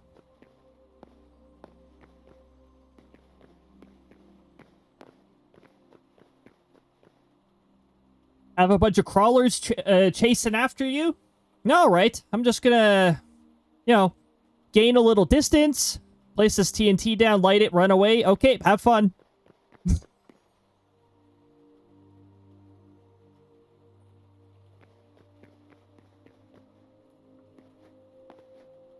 I've done that in Minecraft with mobs too. The only ones that are a pain in the arse to get with that are the stupid skeleton archers, but I mean, those fellas are just annoying no matter what. Okay, so we were digging a tunnel, right? Yes. We were digging a tunnel. We found inconsistent lights, so I had to fix that. 1, 2, 3, 4, 5. 1, 2, 3, 4, 5. 1, 2, 3.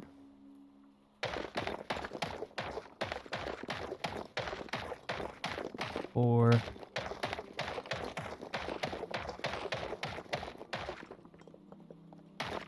5.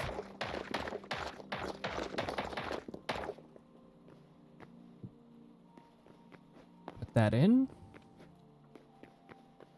Oh, an adamantine pickaxe is actually a really big upgrade. Really useful.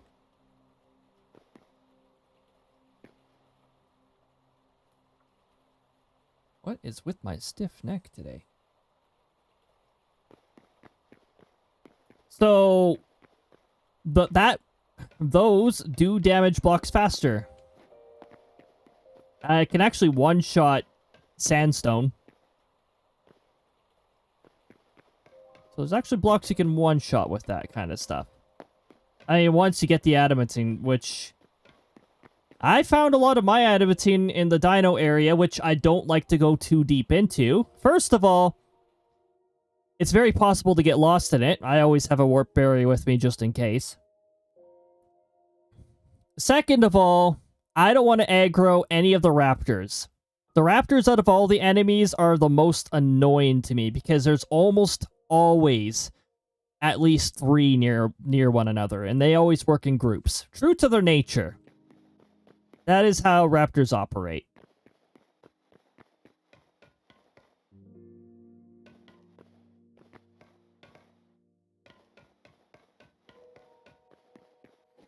Oh, I moved to the wrong line.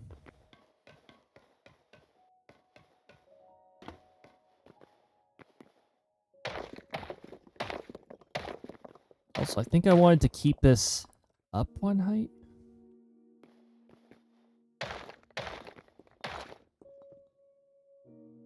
One, two, three. Or was it 4? It was 4.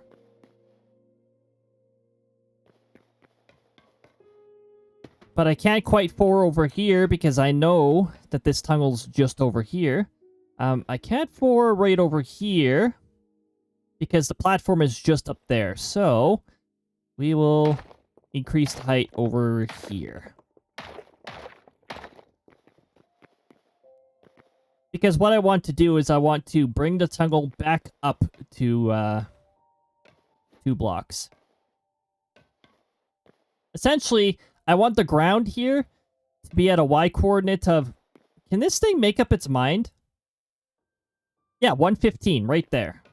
115.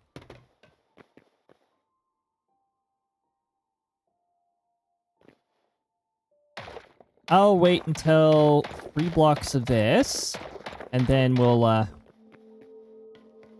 go back up to 115 on these.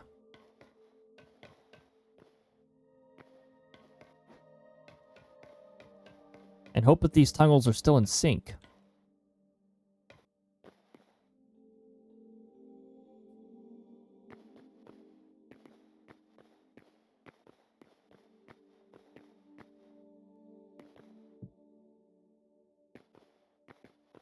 Okay. I think they should still be in sync. So this one, we need to go forward.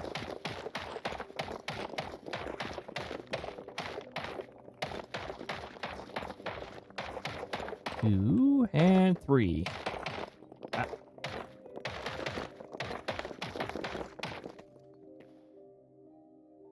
There we go. Then we're going to start increasing elevation. This. Leave the roof alone because that's ultimately brings us back to our normal tunnel parameters. Something like that, yes. 1, 2, 3, 4, 5. Light in every 5. Once we're straight and level, we're going to use a tool that's only available in creator mode to make the construction of the tunnel faster.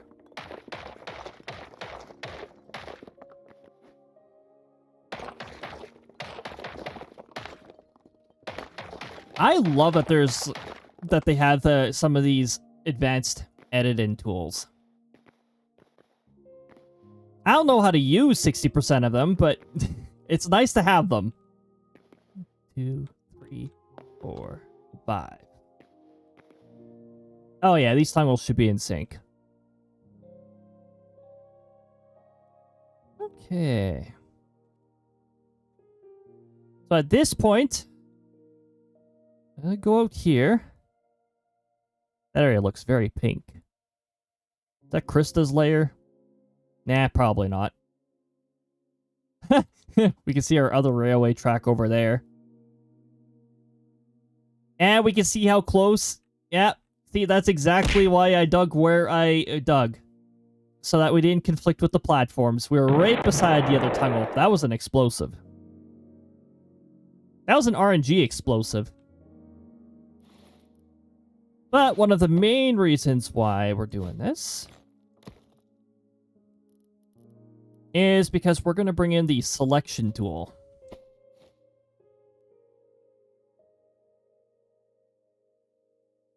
Yeah, we only get this luxury in creative mode, so if you're not in creative mode, bring some repair kits. Also, if you don't have a mod that addresses the really annoying durability system, bring an extra tool pick. We're gonna have a problem with, oh, an ice cave system, huh? Oh, wait, that makes sense. We did... Is our tree farm right up here? It's not that far away, actually. I mean, I could still barrel through all of this. We just might have some annoying enemy spawns in the cave. Or, sorry, in the future tunnel here.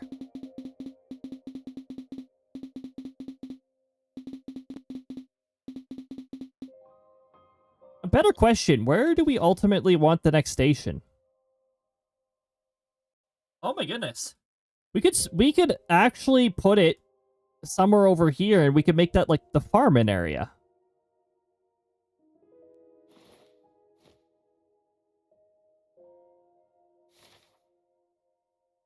This will just be a 2-platform station. It doesn't have to have as much height to it because we're not going to do like multi-floors or anything like that.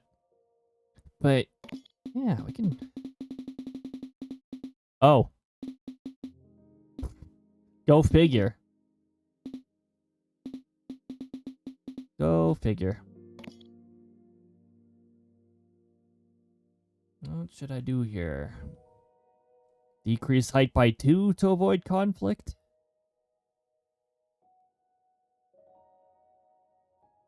And then increase by 2? Well, now that I've run into one of these before, I know that that's probably a topaz cluster over there.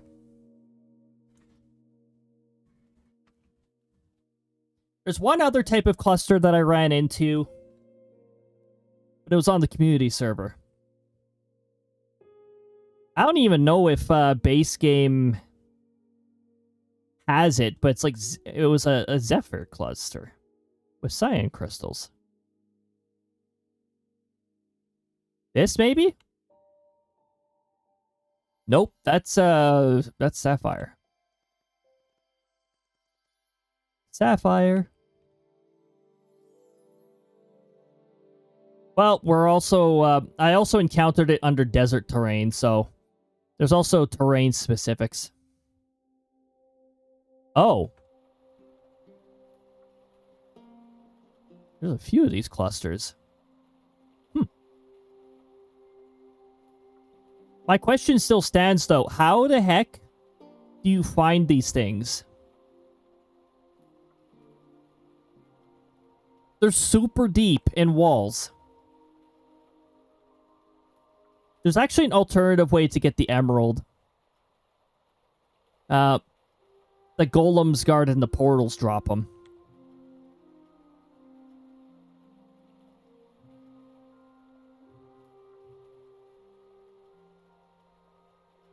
Ads begun are about to be sprayed again.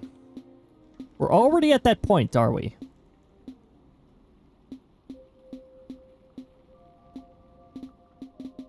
You know what we should do? We should raise the tunnel a little instead. Okay, so what I do here once I got this selected is I go /clear. Clears those blocks. Because I have my tunnel at like certain parameters here. certain shape. I've got to speed myself over here. Narrow this by 1. Narrow this by 1. Raise this by 1.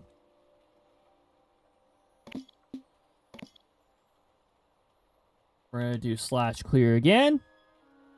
Hey, we got that. We'll have to insert the lights manually, but that's fine. And we're going to have to do this with the neighboring tunnel.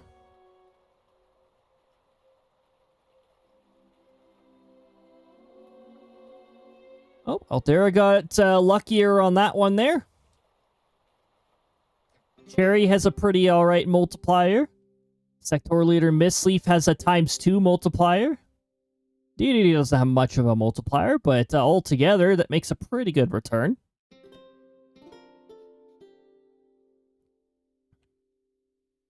Okay, so we're in the center of that tunnel, so I gotta go...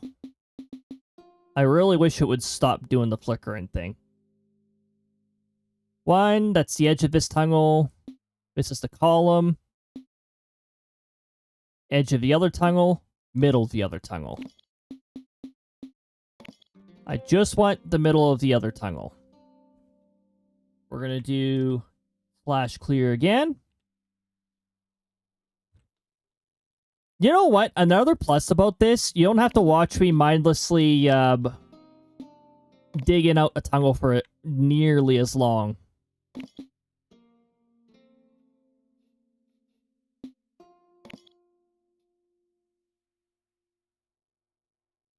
Because we can just do it in batch.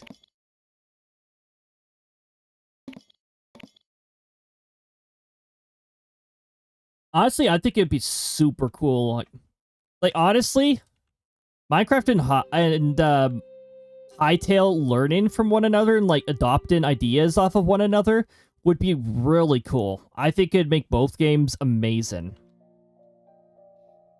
Because they both have some really great concepts going. Like this selection tool and all that, allowing you to mass edit blocks and all that stuff. Like that's something Minecraft could use. The rail system, the way it works in Minecraft, and the redstone system and all that stuff. Which, yeah, like I said, Hytale could be working on that for all I know, but Hytale would benefit greatly from. Oh yeah, when you're done with this, you just press the delete button and it clears your selection. That's a selection tool. Well, that's one of the things it can do. There's a lot of things it can do. I tried to use it to replace block types too, but I found that to be really inconsistent. As you can see, there's absolutely no light in right now, so let's get some lights in. Also, the other tunnel had a hole at the bottom too, because it conflicted with the cave.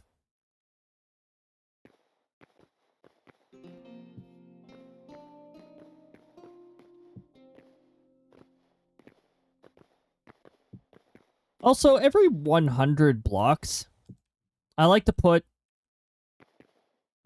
just a little, like, connection between the two tunnels, which is why I only have them separated by 1 block. I can't see Stream Manager. There we go. Just wanted to glance and see how much time was left in the ads. 1, 2, 3, 4, 5. 1, 2, 3, 4, 5. I really... Okay, this is one of the times where auto-climb annoys me. Trying to count blocks, and then I abruptly climb a block. Welcome back from the ads, everybody. Hopefully there weren't too many advertisements of things that were too rich for your blood, because my goodness, the electric car ads, nobody can afford those. Well, I mean, like, if you're senior, if you're senior IT, then yeah, you might be able to. But like most of us, nah. Also, I wouldn't want to risk getting myself trapped in a vehicle. Tesla. Looking at you, Tesla. I still think that's that is so dumb.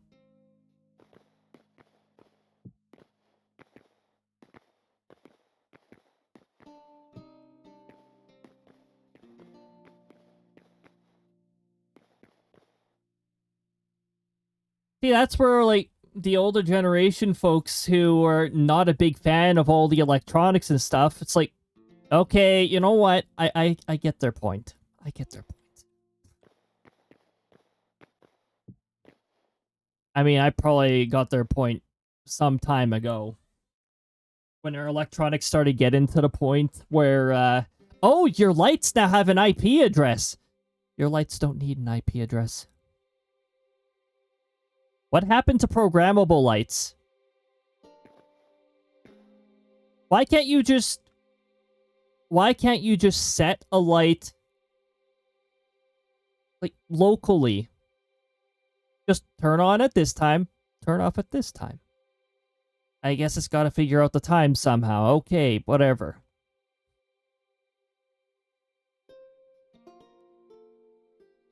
Or how about this? If we're going to use IP addresses, how about local non-routable IP addresses? No gateway.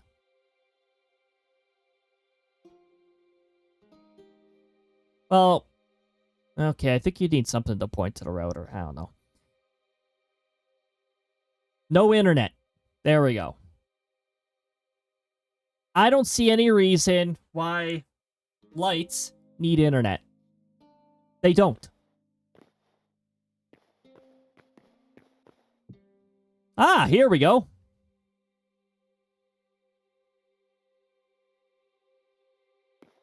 Oh, this is sloped. Okay, that's going to make things extra annoying.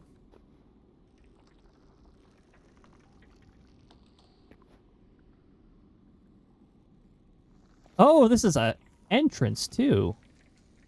Lovely. This is not sloped. I could just make it go underneath and bridge over it.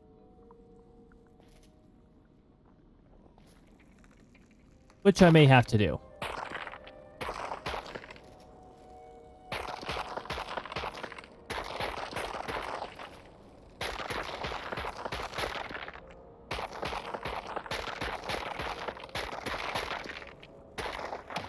I'm gonna have to replace some of this with ice to make it still look very icy. But for now, I want to make it low enough that it goes underneath.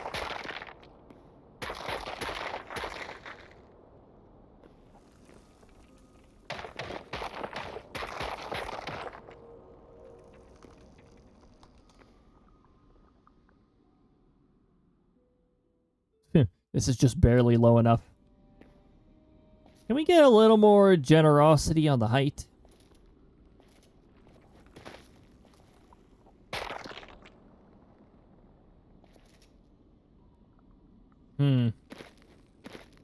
These slopes are already steep enough.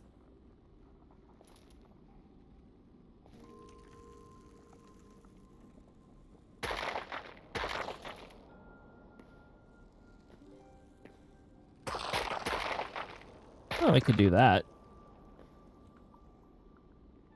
Some sort of easier way to step down.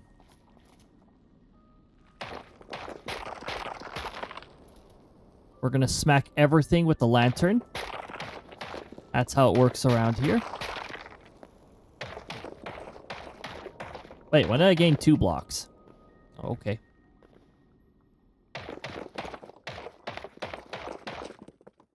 Oh, that's when I gained 2 blocks, when I double did this.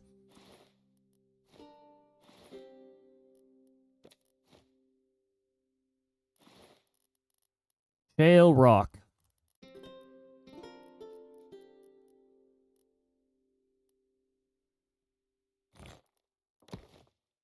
Looks like shale rock to me.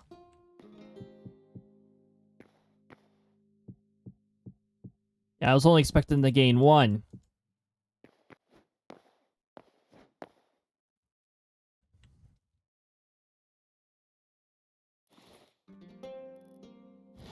We're gonna put a temporary light here.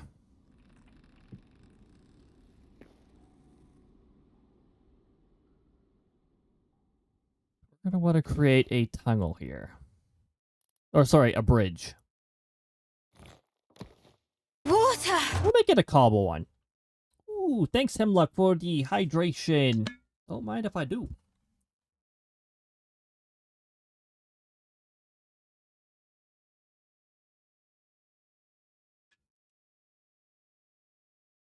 Oh! The chroma key is also affected here.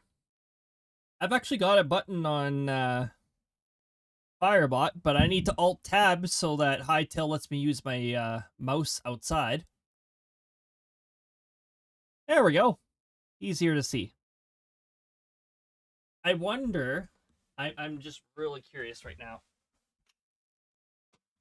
Oh, my camera is going to adapt apparently. I have too many monitors on, but I can't shut them off because they're DisplayPort. And DisplayPort... Oh. Well, clearly, I didn't apply the sticker well enough. It was starting to... Oh, I'm off there. There we go. Now it's just stay on. Oh, I appreciate the sticker. Unfortunately, I can't show you... Oh, sure. When I face it away from the screen, I can see the glow-in-the-dark effect.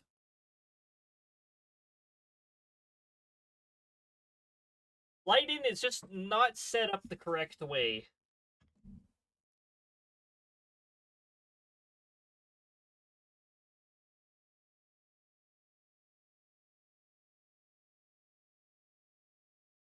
You can still... You can still see me almost just as well when the lights are off. This camera's a light adaptation. The glow-in-the-dark is so crazy. I love the glow-in-the-dark stuff. I remember in my childhood having a room with the glow-in-the-dark stars.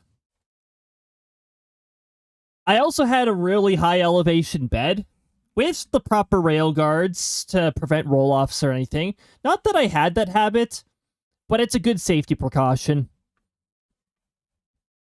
So essentially, I had a loft bed. I really do like sleeping up high. I don't really have much of a choice right now. I don't get to sleep up high, but... Bird instincts. Omega offering the 420 shinies. And Krista convincing the crows to bring more shiny pieces back. Well, there you go. Pretty good return. The Luigi and and Kirby multipliers also added a little bit more to that. Fantastic.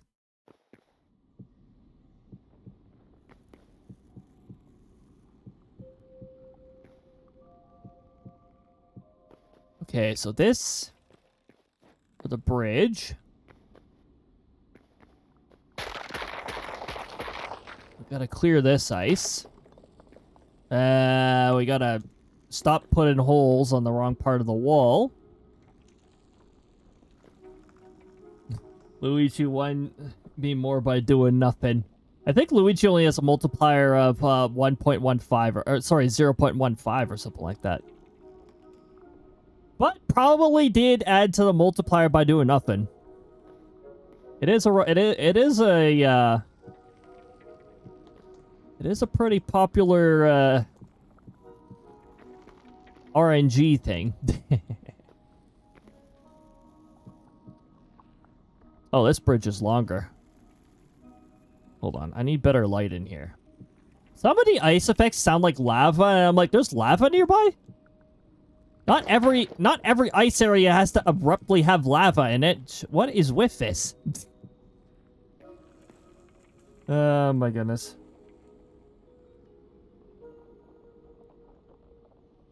Looks like there's something in this eye. Could be an eyelash. My eyelashes have been shedding a bit more. I blame the spring temperatures. Oh, hold on. My green screen is still, The button! I notice, I think it actually, saps color for me a little, but maybe that's just because of the color of the screen. Ah, yes, the potato mochi throw. I think I added that one during our only... I think it was the only Pokemon game that we played. I'm not playing any more Pokemon games because I don't want to promote them anymore, but...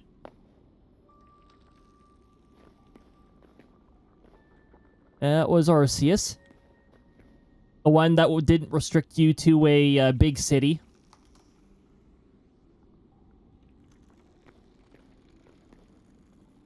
Oh, I only have to... Huh, okay. This is fine from the underside. However... Krista, do not make any comments on that.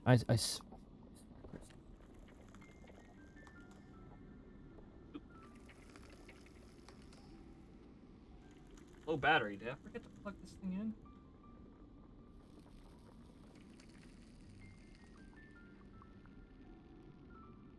Low battery alert.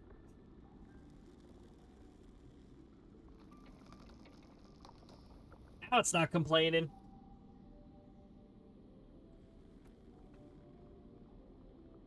Thankfully, I didn't let the battery die. Lots of devices running.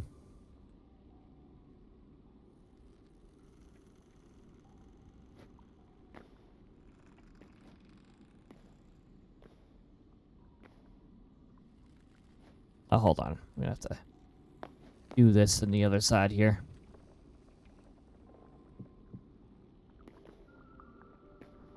We'll do that there. And we'll do this over here. Ah, could take a peek at the other side. Anyway, down here, I wanted to add more ice to the ground because we want to make it. We still want to make it look chilly. I want to make it nice and cold looking. Those are runic bricks. Those are not. Okay, that's an ice trap. Wait. I didn't even know ice traps were a thing. Now I'm gonna have to figure out how to make those because that sounds like fun. That sounds like something I want to lure enemies into. A large amount of ice traps and then just, you know, skitter around them. Put some icicles down a pit with icicles. Sounds like fun. Oh my goodness, it's Raiders, and it's Raiders from Cody. Welcome on in.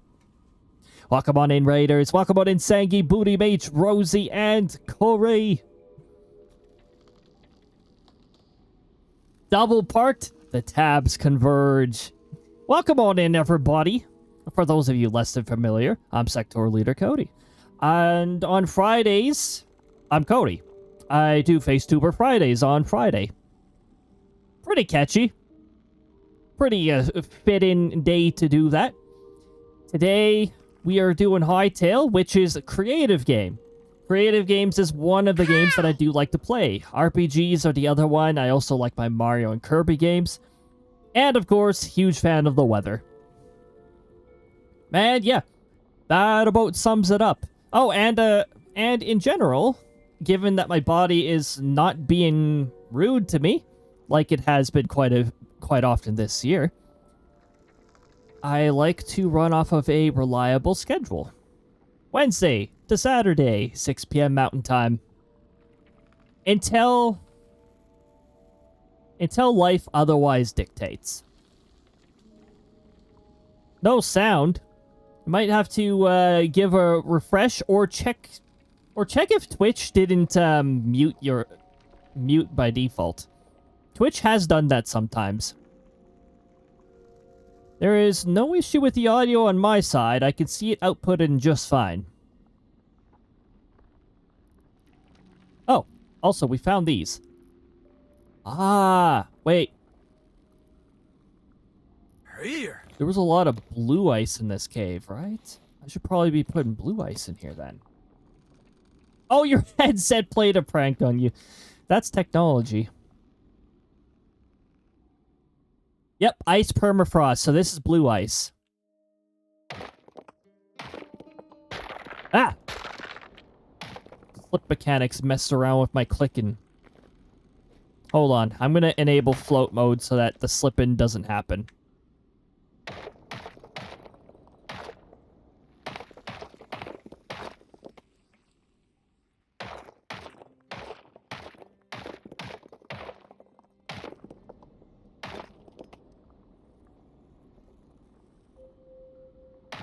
Okay, and then for this area, I'll just put, like, scattered ice.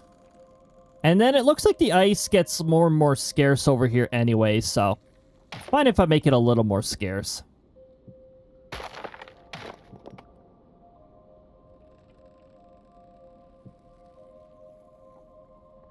But yeah, welcome on... my tush turned up. Sectoral Captain, you might want to book an appointment with that one. That's a bit of a problem.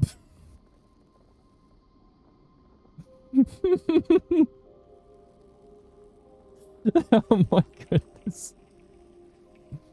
Welcome on in, everybody.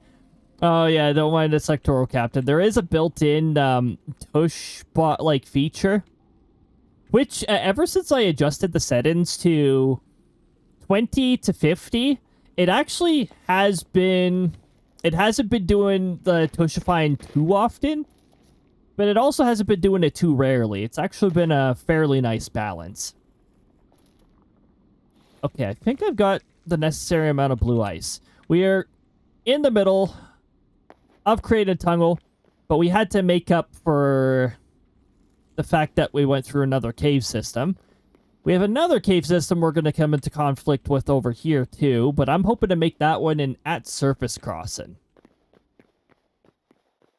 This is all for a rail system. We are expanded ourselves from roughly over here. You can't even see the cursor, but... the rails meet over here at some point, and then they're going over here. Oh, look, I won't come into conflict with that particular one. Actually, I did come into conflict with... just turn on my mouse.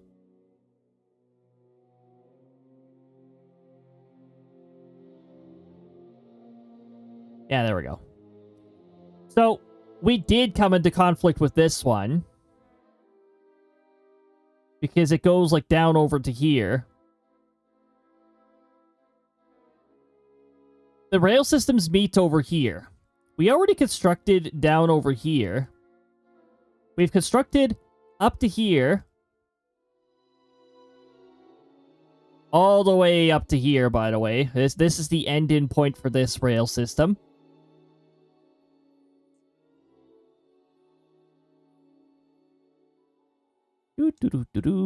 This is the tree farm. Everything goes underneath it. Oh, what? One of the trees has become full size. If you spawned in my tunnel, you're going to get a sword. Oh, you're in the cave. Carry on. As long as you're not in my tunnel system. If you're in my tunnel system, you get a sword.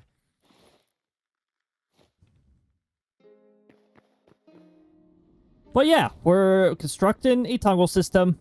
I think the next station area, we're probably going to create it here.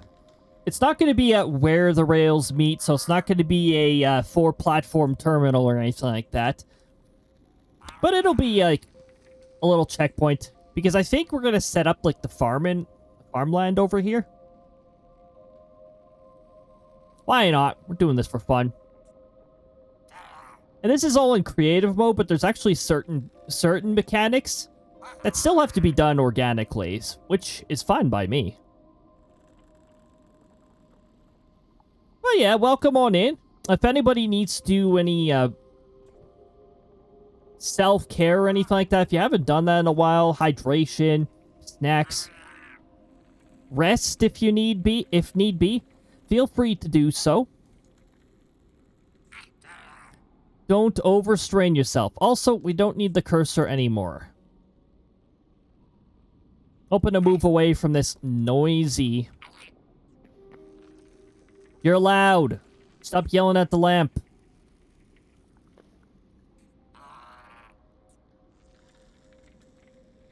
I have a cat nudging me. Oh my gosh. The cat's dropping the hint. Now, everybody, you may have seen a shout out go out just a little bit ago for Anything Horror, aka Corey. I recommend following those instructions. Make sure you're given that follow. It's already been fed. Classic cat tactics. Pretending that they haven't been fed.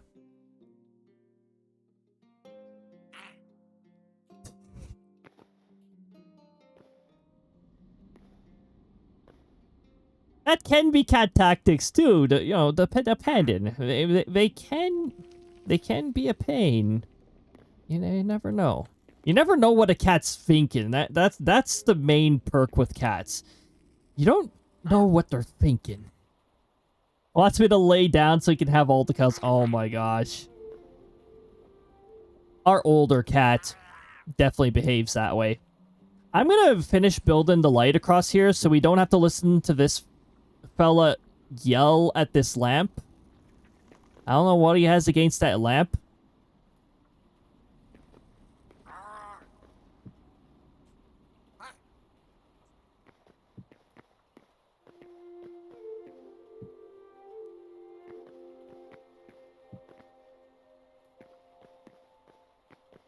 Every 5 blocks. 2, 3, 4, 5. But he has a rude awakening. I have to get up soon to prep food to cook. Oh gosh.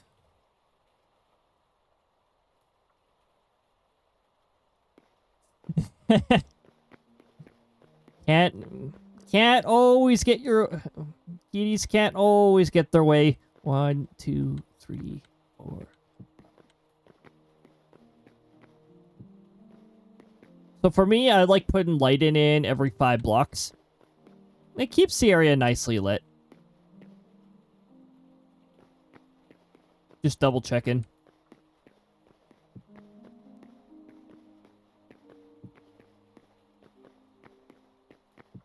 We're in creative mode, which means we get some extra tools that we can also use.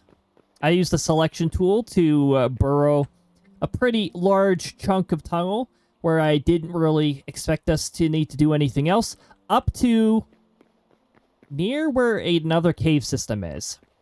I want to make a surface level crossing there as well. Because I don't know, I like the appearance of the other one.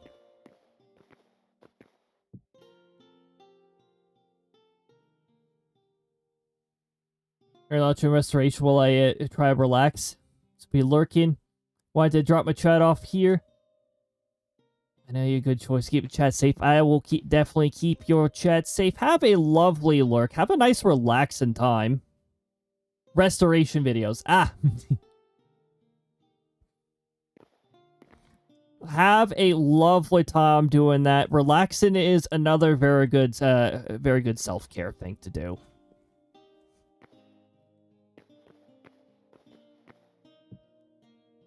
This is actually pretty relaxing here. Just hightailing it out. There we go.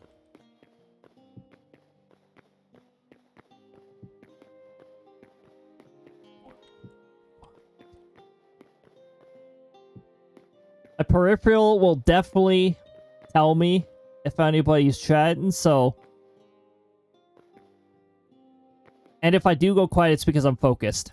Probably counting in my head, honestly.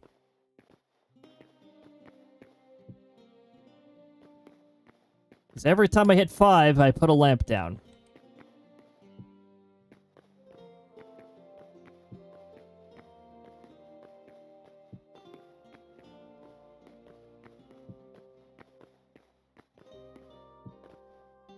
Oh, look. We have hit the end of this tunnel. We should probably go to the other side.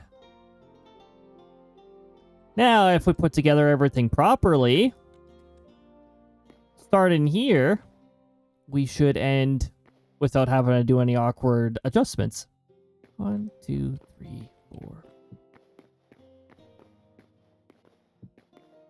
See, this part you still gotta watch the placement of stuff over and over here, but it is fine.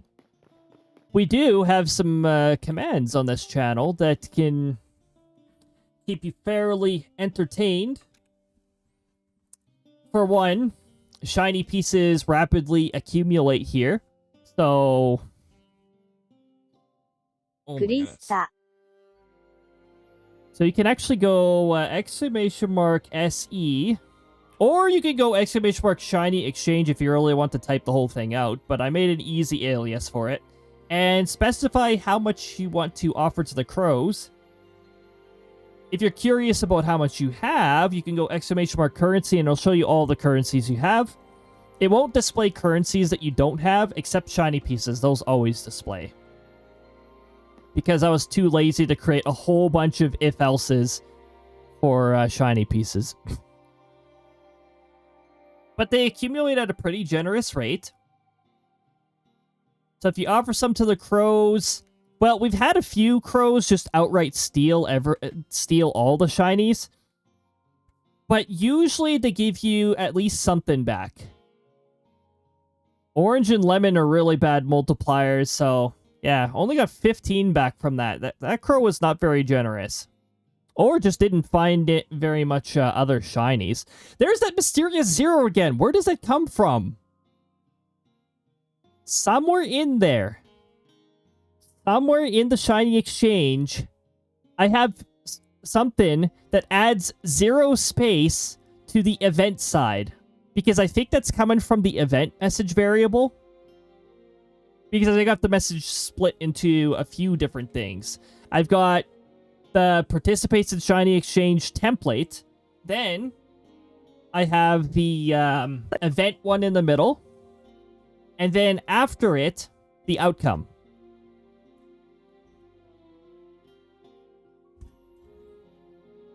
So Sangi offered 489 shiny pieces. That ignored the mysterious 0. But Krista convinced the crows to give you a really good multiplier, because I don't think Bowser and Kamek have any multipliers. So you get 826 shiny pieces back. Jay almost broke even. Almost. Between Diamanda, Orange, and Mario, which means Diamanda must have had a very good multiplier. There's that mysterious 0 again. Why is that happening? I think it's one of the outcomes. Hold on. Is there something in common here? Gave him 100 and gave me 15. Yep. The crows are not always generous. Sometimes they don't bring back as much. And sometimes they bring you back way more than you offered them. Very much depends on what the crows feel like doing. Like, Corey didn't get as much shiny pieces back either. The Luigi multiplier is pretty low. The Kamek multiplier is 0 unless matched. The Orange multiplier, I think it's just 0.1.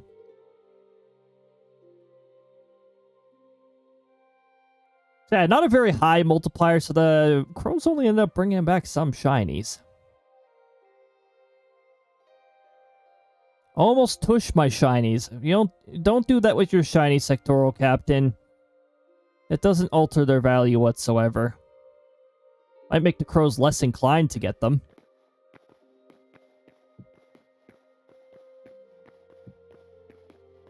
my goodness. But yeah, every 15 minutes you can participate in the shiny exchange.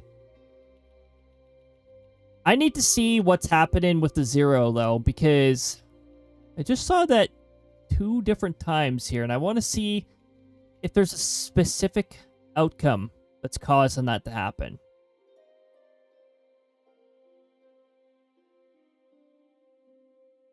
Okay, so Bowser, Kamek, Krista. It's not Krista because I've seen Krista rolled many times and rarely have I seen a 0 from it. Bowser or Kamek, perhaps? Wait, but this one says Dimenda. Okay, so it has nothing to do with the specific.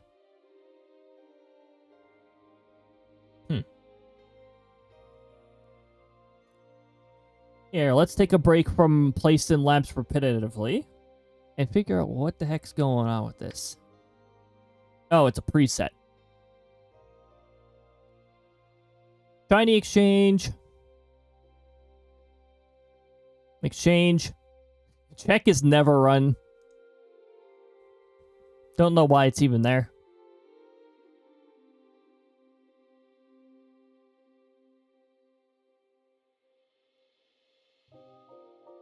Okay, I don't see anything. Oh, events. Okay, so why is this here?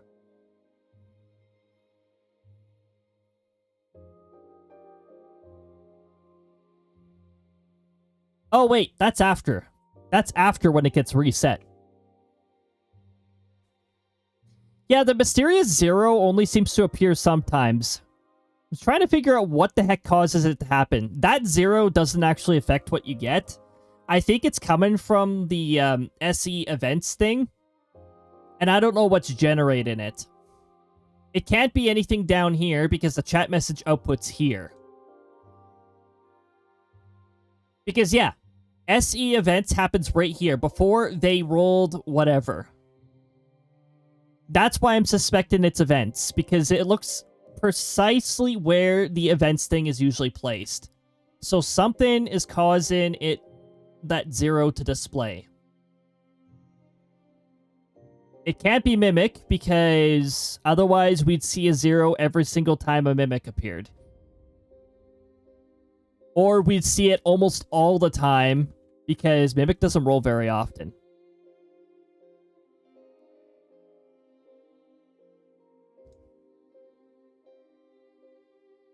And this one just says it's a match.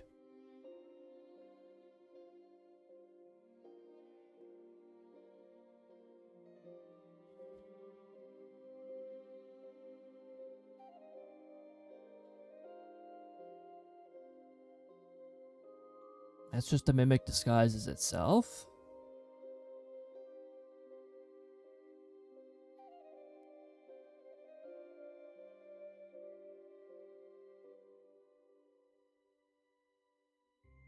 I guess I gotta check everything that says shiny exchange events.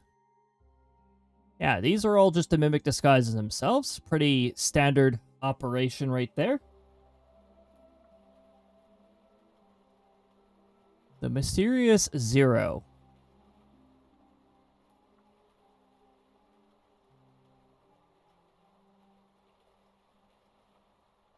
Let's check version 2. This one will just say it's a match. And this one doesn't have an event thing attached to it. Okay, how about the rules themselves?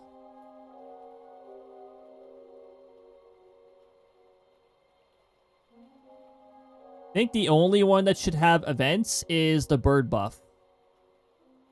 Otherwise, there should not be an event thing in any of these.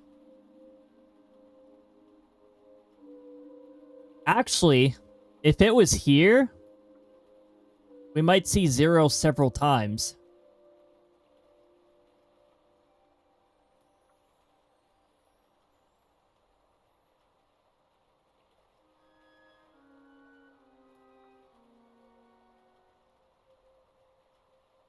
Those are just custom variables, because those ones don't have multipliers.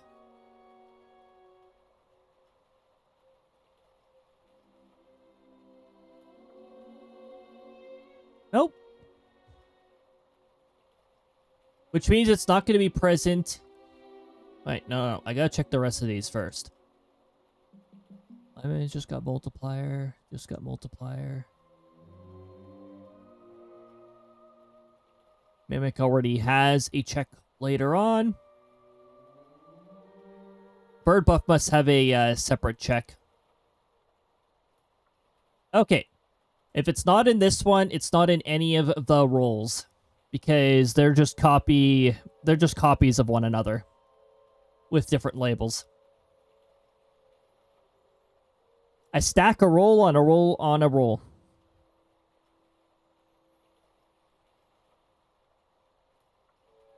Oh, we already checked that.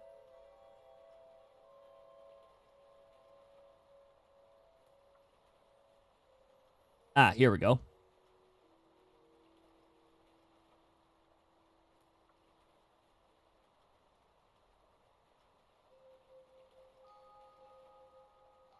Yeah, that works properly.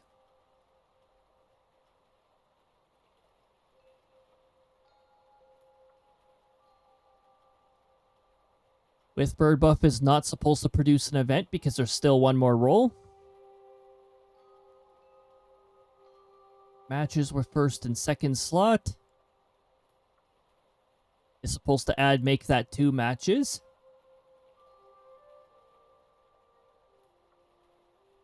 Matches with second slot. Made a match. Okay, cool. Otherwise, do nothing. Sounds good. Okay, bird buff 4th roll.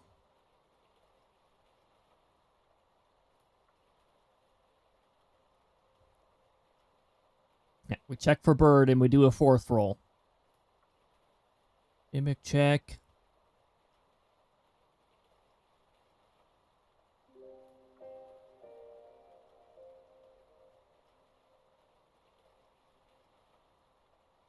Jeez.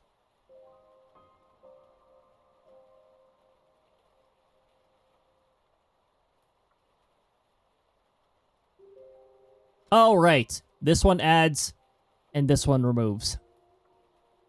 That's why that one's done twice. Remove bird buff. Match check.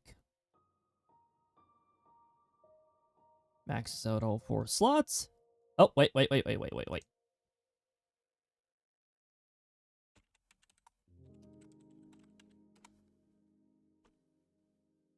Don't want it to overwrite. We want it to add to the variable. That's an irrelevant mistake that we fixed.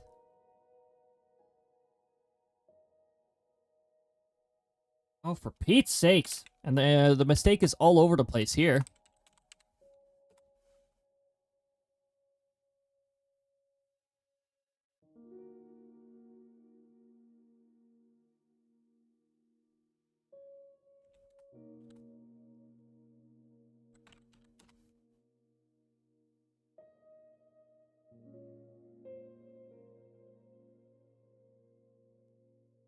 Okay, you know what? Time to start copying and pasting because apparently this is just a mistake in the entire 4th roll branch. If matches happen there, apparently everything just gets overwritten instead of added to.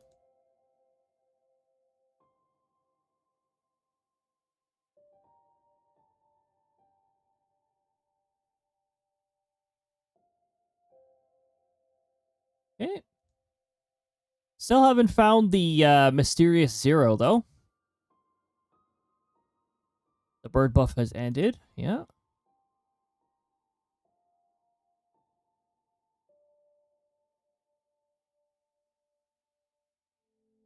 Oh, you know what? How often were those done from one another? Were those shiny exchanges done in rapid succession? Yes, they were. I think I know what's happening now. I don't have to... I'm actually glad I went into this because I found a problem with the 4th with the fourth roll where it would overwrite all other events. But I know what's happening.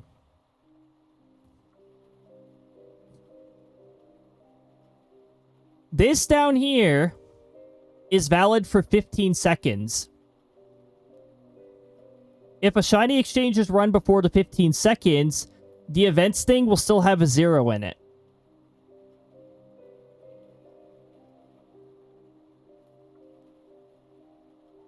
All right.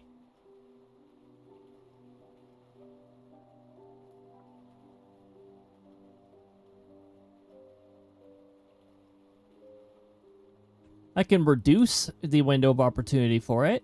I don't want to set that to like 1 second or... you know what? Screw it. We don't need the variable.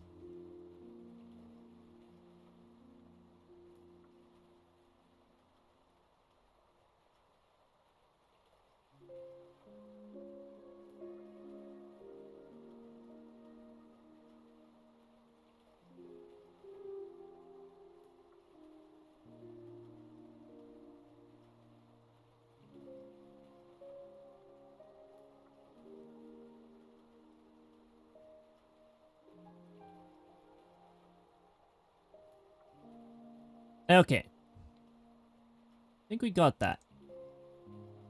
Because there's a 1 second thing for it to clear. Where is... Shiny Exchange itself. I think we should have a very short global cooldown. We'll say like 3 seconds. That'll give time for the variables to clear. That way we don't have that mysterious 0 anymore. That should solve that.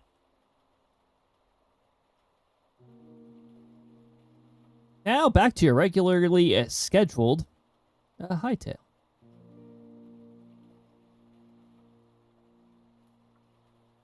Hey, can I not have a red border around the screen name? Thank you. There we go.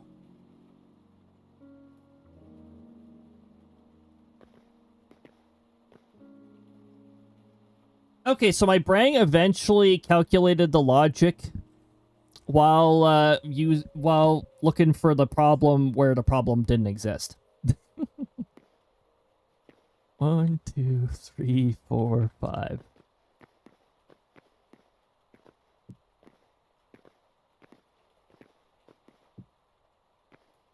Because it only just dawned on me. Hey, it gets set to 0 for 15 seconds, but there's no global cooldown. And I don't want to make everybody wait 15 full seconds before somebody else could shiny exchange. So we'll just, 3 seconds. I'll update the documentation for that too. Maybe I should do that now.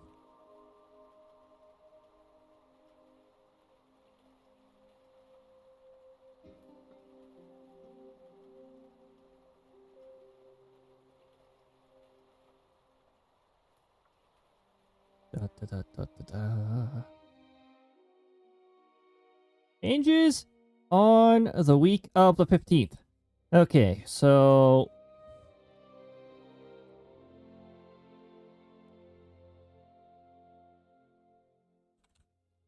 Shiny exchange.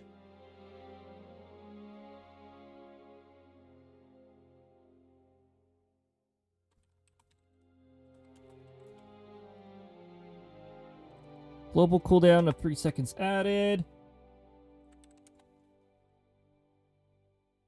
Fixed issue. Fixed. Oh, wait, no. Fixed. Mysterious 0 event issue.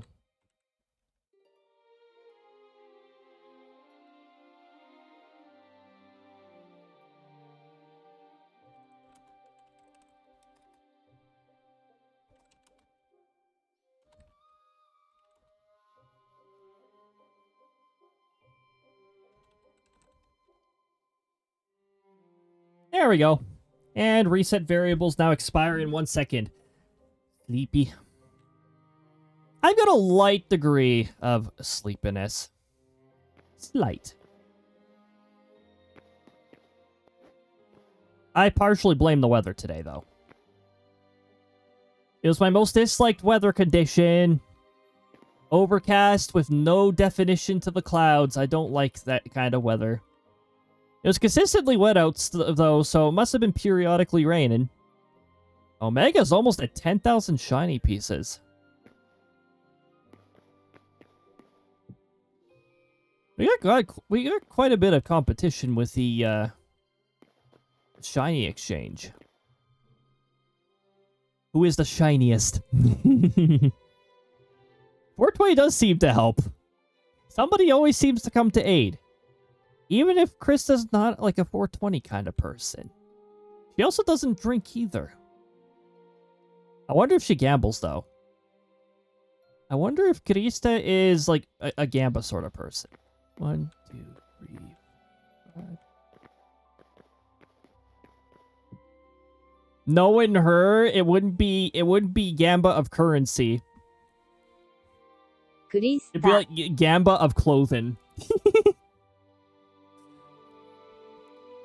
Gambling is a love thing. Her counterpart loves the heck out of it. To a dangerous extent.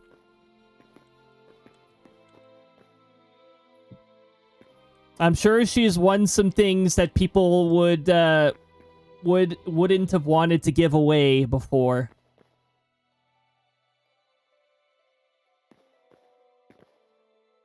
Like she knows if a trade is if a risk is a good one or a bad one.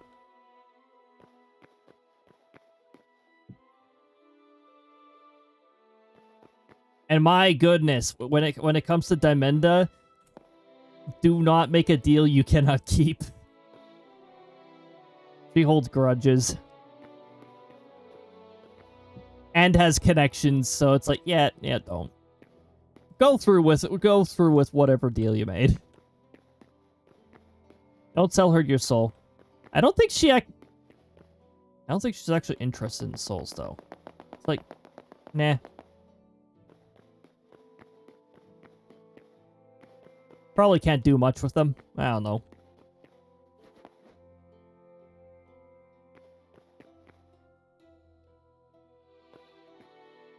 Haven't slept well for the last week. Lots has been going on. Understandable. Oh my goodness. On the weather front, there's been so much going on. How good is Karista's luck? Because I could not see her win cursed item and it not work on her. If Krista gets a bad vibe from an item, she's probably going to back away from it. Her tail might even get a little... Her tail might even get poofy.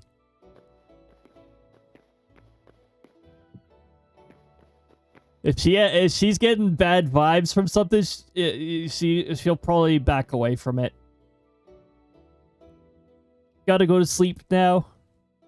Use the restroom and take meds near 4 a.m. Alright, Corey. Have a good rest. I hope the rest is high quality. I hope it goes uninterrupted. All that good stuff. And that is also a really good way of reminding everybody to do a med check. Make sure you're not missing your scheduled meds. They only work properly if you stick to the schedule, so... Well, that and... coming from somebody who's very much schedule-oriented himself. I may not have any scheduled meds or anything like that, but I very much have the schedule part down. And yes, it throws you way off when you don't follow the schedule. Meds, life, very much. So yeah, make sure you're taking your meds. I made myself lose count because I was talking while counting blocks. That'll happen. Thanks for looking at my chat. It's not my schedule meds, just got... Oh, conditional, okay. Headache. Understandable. Very much understandable. Should be on a schedule, but ADHD screams for chaos. That one's that's a pretty difficult nemesis to schedule for sure.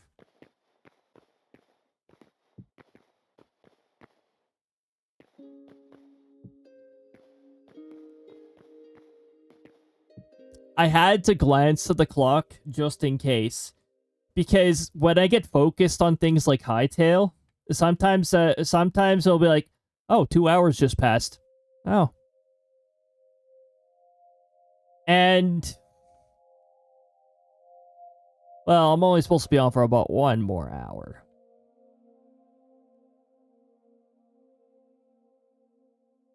Autistic schedules must be followed, but my mental health is fighting that. Yeah, go now. All right. Have a good rest, Corby. That's been me on Final Fantasy 14. I'm glad you're enjoying Final Fantasy 14. A Realm Reborn builds on the fundamentals, and they build up from there, all the way up until Endwalker. The only reason Dawn Trial is a very different approach and all that is because it is a different saga.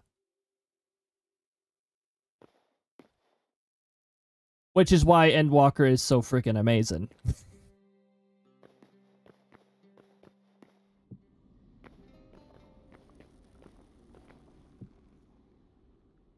Although the first boss of Endwalker is such bullshit. Nerdy girl, welcome on in. I hope you're having a lovely time zone.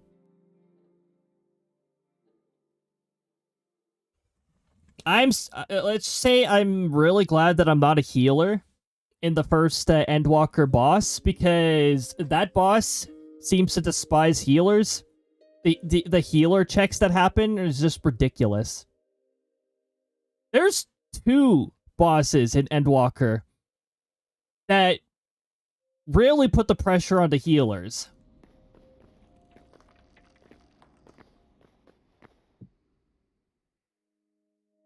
Healers. Like, healers who know how to string their cooldown skills and all that stuff effectively probably do alright. But you also need some backups under the cooldown skills, because I feel like one of the damage spams that happens a little faster than their cooldowns are up. Although, I think some cooldowns have been adjusted since then, so might be a bit more survivable now.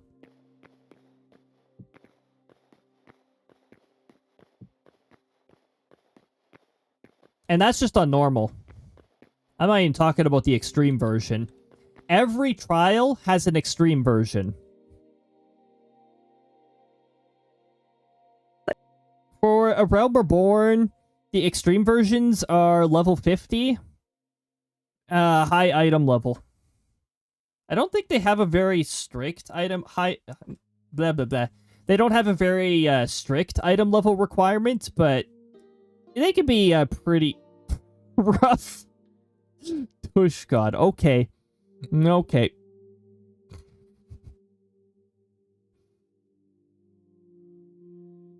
Krista would be thankful to the Tush gods for her tush.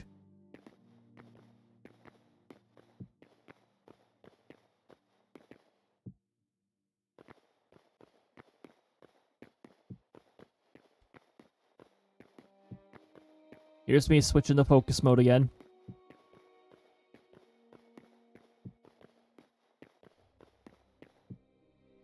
Oh, we're getting close. And the ads are also getting close, apparently. Are you kidding me?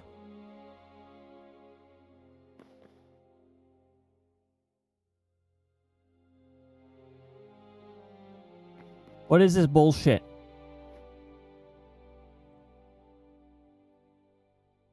Are you freaking kidding me?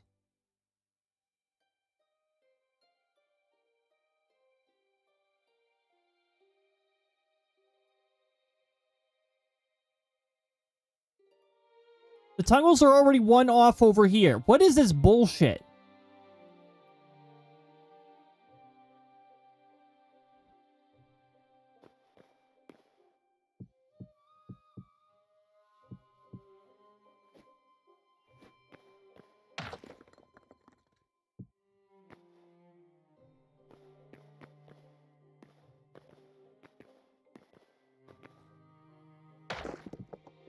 Because for some dumb reason, I placed this lamp 6 away. So it completely threw that off by a little. 2, 3, 4. Okay, there we go. I'm glad that was an easy fix.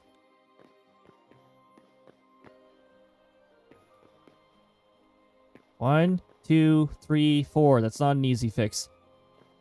There's bullshit somewhere else. What's going on here? Lined. Not lined. What the heck? This toggle? Do we have a 6 space over here?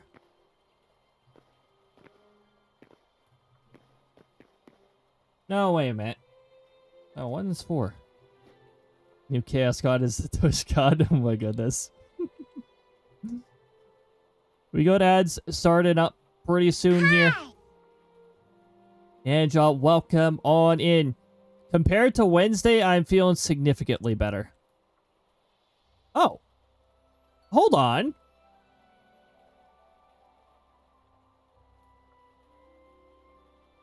Oh.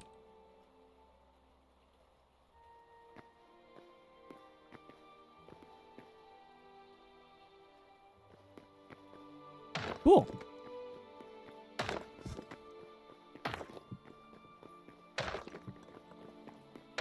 Love it when that happens. Wait, am I...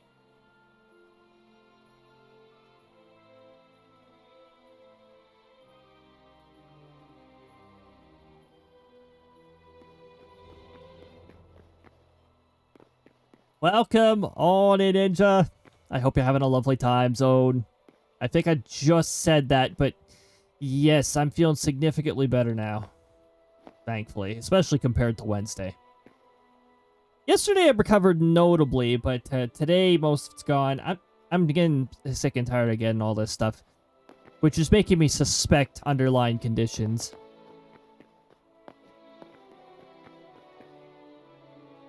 I like to go get that checked out of clinic, but no in our clinics. It will take them like 5 freaking hours just to get me in, just to get me to wait another 3 hours.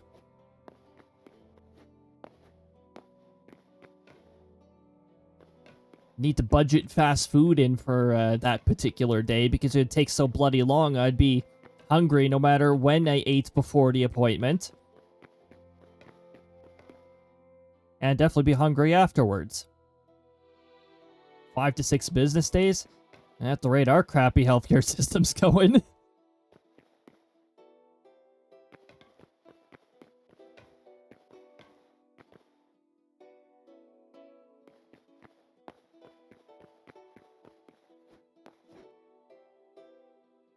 Okay, so this part is every 5. See, this part now has the 1-4. So now I have to shift every single one of these lamps up one. You know what? You know what?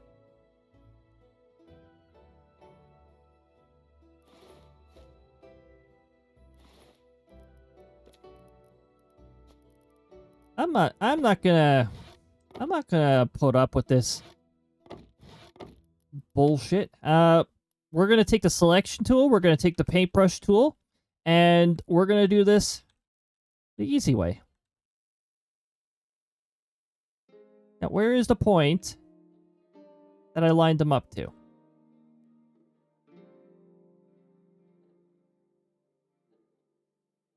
Okay.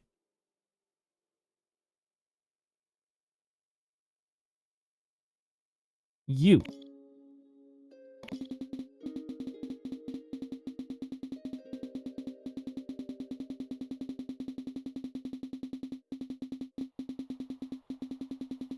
Oh, welcome back from the ads, everybody. Start living at the clinic.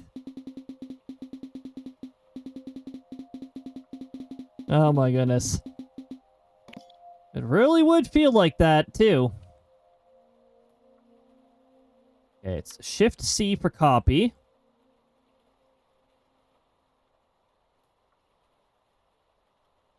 Now, here's the annoying part. The paste tool is going to be really painful to use here. Because what I'm going to have to do is I'm going to have to somehow find a center for all of this.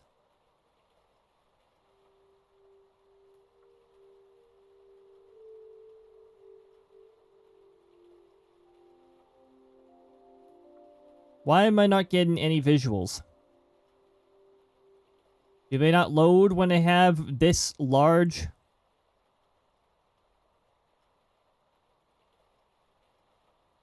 Okay, selection tool. Once again, can you copy these blocks? Okay? Nothing more, nothing less. Now, paste tool. Can you stop being useless? And get out of here, paintbrush tool. I want the paste tool. I was wondering why I was behaving stupidly.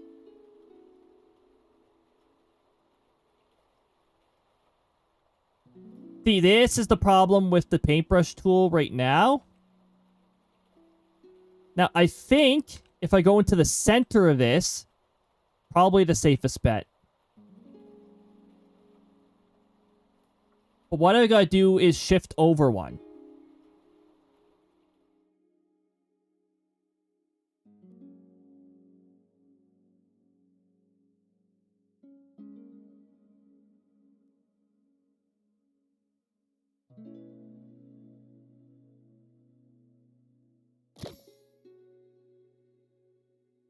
I still don't know why that happens twice. Also, I'm gonna go here, unselect these. I get the feeling we would do well with World Edit in Minecraft. I used to.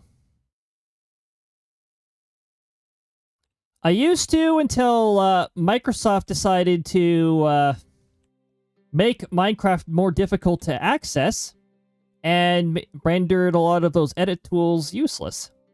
Thanks, Microsoft. Honestly, you shouldn't be too surprised Microsoft did that.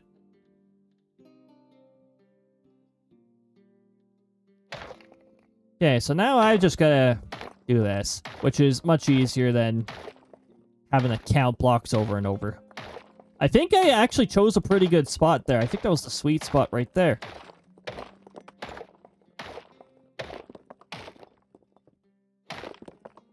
Because the paste tool is centered.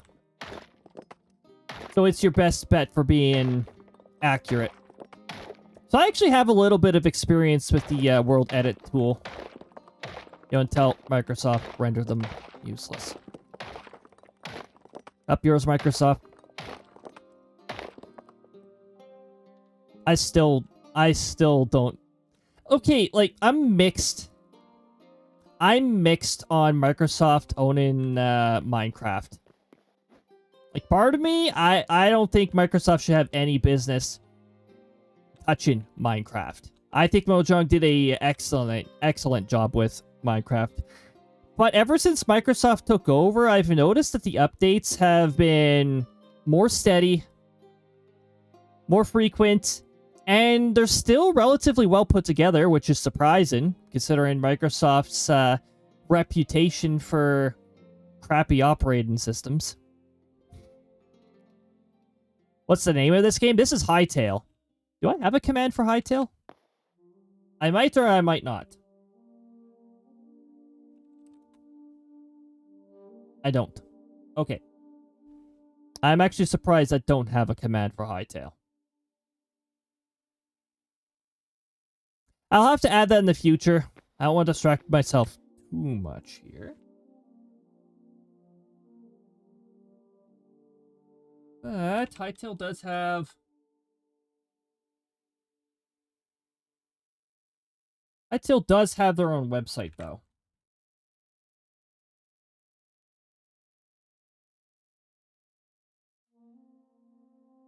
It's Minecraft is inspired.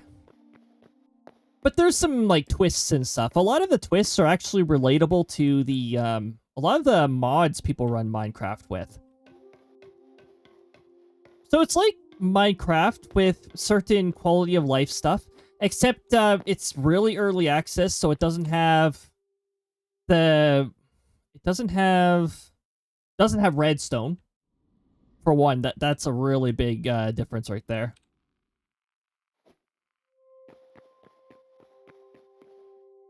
This fool addicted almost all of his community to Hytale. You know, every time I go onto the community server, though, I'm the only one there.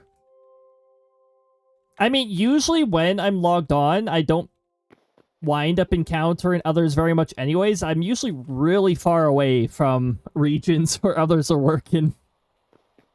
I've got towers, I've got that really long tunnel.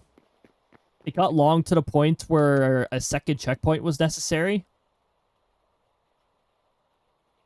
Okay, so now we've got the alignment issue with the other tunnel here. Or sorry, with the other set of lights. You know, is there a move tool? Just a tool that moves everything over one.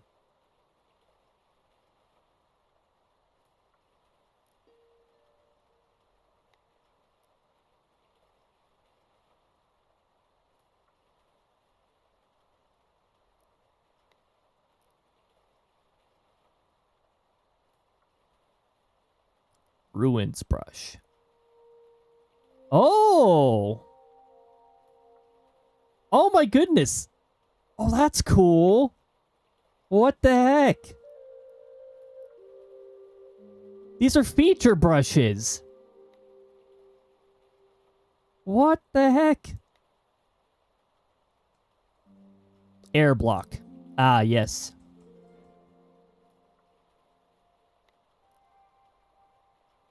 Okay, so that means I'm going to need to do another selection and paste and all that stuff. How far back is this messed up?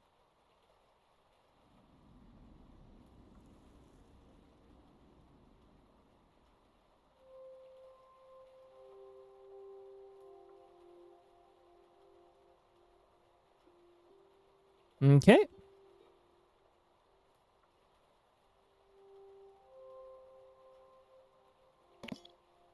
From you.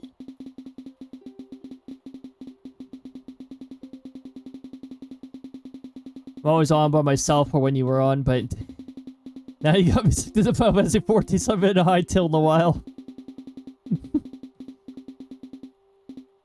Yeah, Final Fantasy 14 is a really fun one. And once you start multi-classing, oh my goodness. There's another rabbit hole. If you got multiple favorites, you don't have to really pick and choose once you get far enough. Okay, so I'm going to copy these blocks. We're going to go to the approximate center here. I'm going to do the paste tool. I'm going to guesstimate here. Nope. Oops. Pressing the wrong button. Why did you do that? Sorry, is it shift said? What's undo?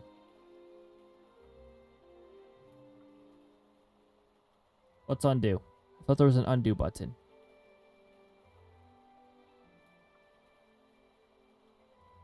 Shift said? Oh, there we go. I don't know why it does it twice. Why? When I paste once, for some dumb reason, it does it twice. Okay, let's see how far back this reaches. Does this reach back to the conflict? And no further? Oh, you look at that. Awesome. I'm cool with that. That means I can go to selection. I can remove this. Get out of this mode. We're going to destroy the excess lamps. We don't need double lamps. Really like Final Fantasy 14. I got to a really high level of White Mage and then realized I like DPS characters better. So I went to Red Mage and never looked back. Oh my goodness, Red Mage is such a fun one. Not to mention, that is one of the most favored classes when it comes... Like, you can multitask with that. Dual cast? You don't have to swift cast raise at all. You just have to use one skill and then use the raise on your dual cast. It's amazing.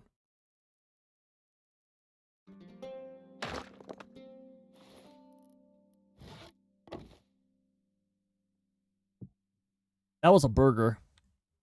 Random burger.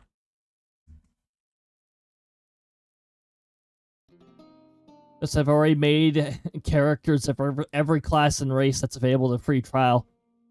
Oh my gosh. Good luck maintaining all those. Just... Yeah, it's gonna be rough maintaining all those. Because every character starts from... doesn't know any classes except for the one you start as. So it's gonna be... It's quite the chore to get characters. I mean, I have 2 main characters, but I have so many branch-off characters that are not very high level because they're not my main focus characters. Concentrate on a single one, though. Okay, that makes a bit more sense. Okay, I think we've successfully remedied this problem in a way that's much less annoying. So now we can continue the tunnel. Now here, we can't do it the fast way because what I want to do... What do I have to raise our elevation to make this a crossing?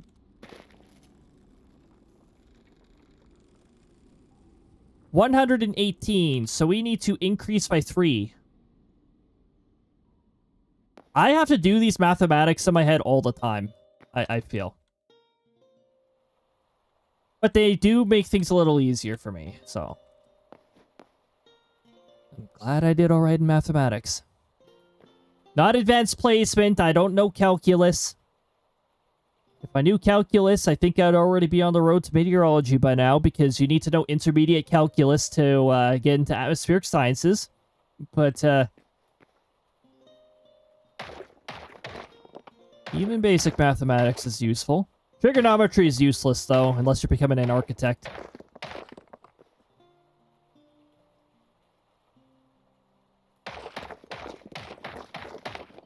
Trigonometry is one of my most disliked ones.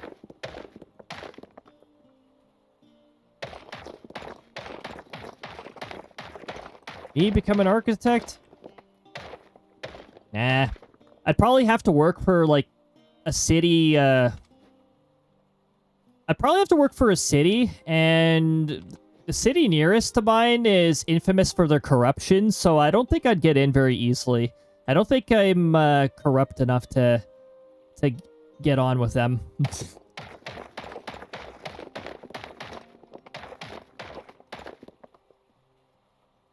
I have to wonder if it would bug people if I made bridges everywhere. Really big ones that let me run from from island to island.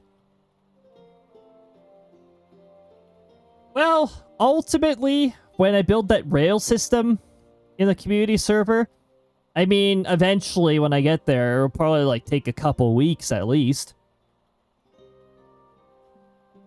But I do want to build a cross-ocean. I want to build a cross-ocean bridge.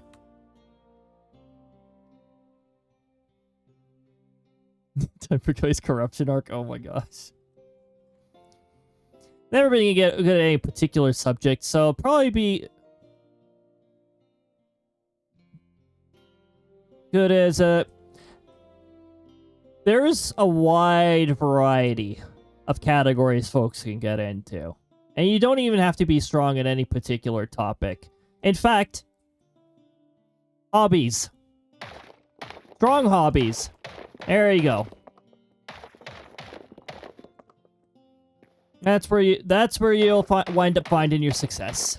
Especially at this point when employers are really notorious for not getting back to people, just collecting people's information, etc., etc. Rat. You go into this tunnel, you get the sword, alright? Stay out of the tunnel. I'm building a crossing right where you are, so you might want to relocate.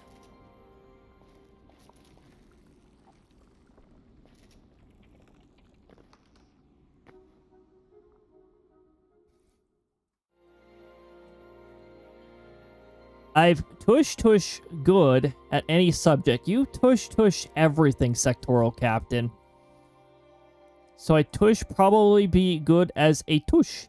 If you tush at everything, then yes. You entered my tunnel. That's your consequence. I told you not to enter my tunnel.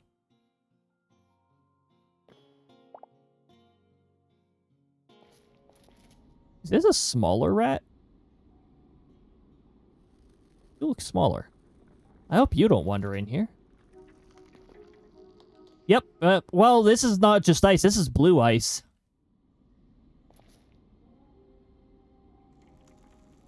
Okay, so I'm not going to need this tool for a while. I might need this tool soon, so I'll just put that there.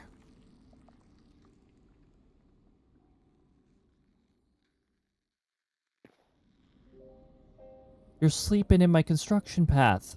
What are you doing? Why are you doing this? You are making the construction efforts difficult.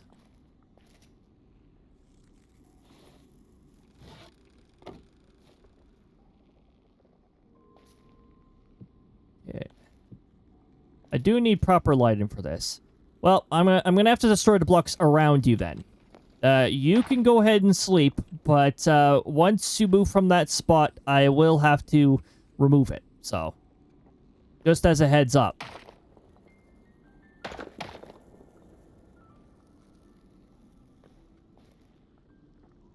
And this part can't be ice, so we'll have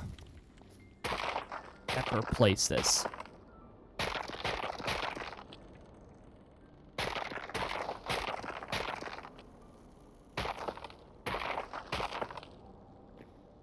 Heads up or heads off.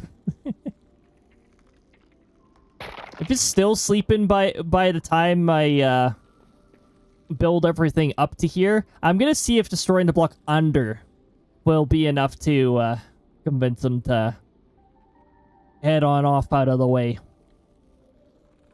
Otherwise, let them sleep.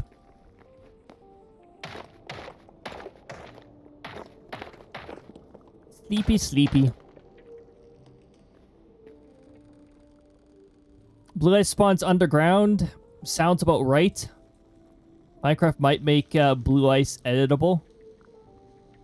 Maybe use it for ice cream or snow cones. Oh my goodness. That sounds about right. Blue ice is typically found in ice caves in Hytale, which are more likely to be found in cold areas. Think they'll make blue ice have a purpose? Nah. Normally I'd say destroy them, but that one looks so cute curled up like that. That's the only reason why I leave him alone right now. Then once he wakes up, he'll probably move out of the way. In which will be pretty cool.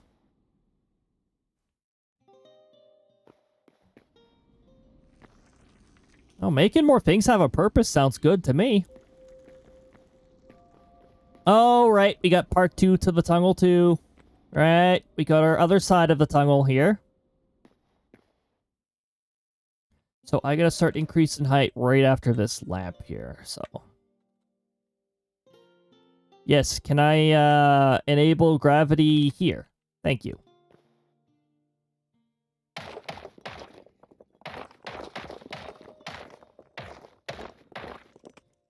One. 2.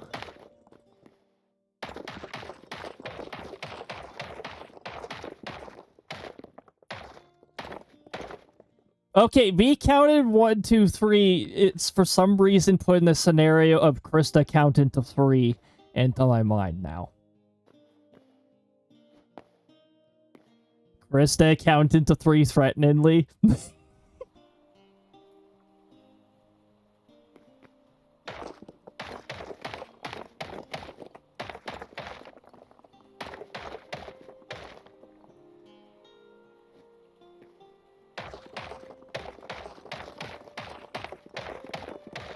But Krista's more than... In the one... Or was there 2 scenarios?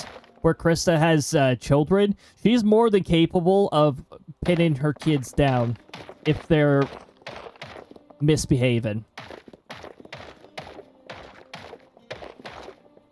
Oh, hey, there we go.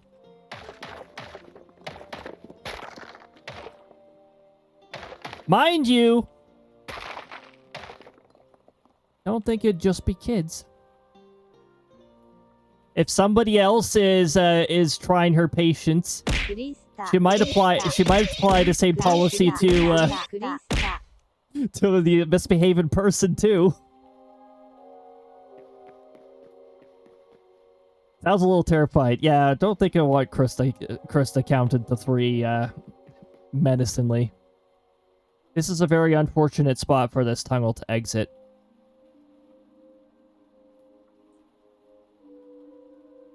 Can I shift this entire cave over? Yes.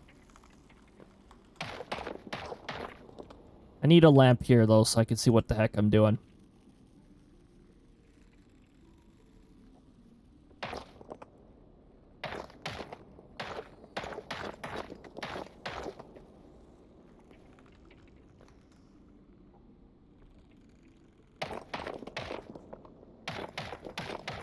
I gotta shift the entire cave over because it's in the wrong spot. Ooh, Lucci getting a little over 200, sorry, getting a little more than 2 times the shiny back. Very nice. And that Karista probably played a pretty good role, but that Meta Knight's worth up to 0.3 as well. The Kirby is 0.15, is 0.15, yes. And the Mario is worth 0.15 as well. Something like that. I don't know. Either way, it was a little over that 2 times mark. Very nice. I'm not afraid it's the most likely the last thing you'd hear from me.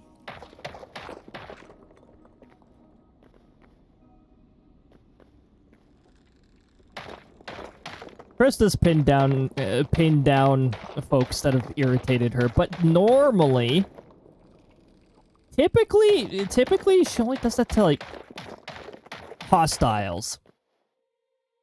Especially hostiles who threaten her friends and family.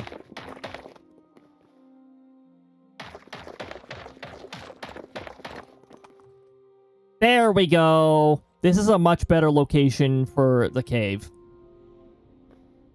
It doesn't look very cave-like, though.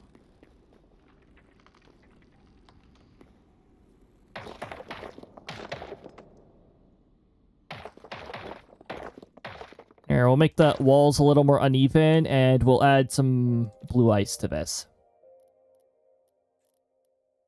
Which, I now remember I don't have to scroll very far down to see.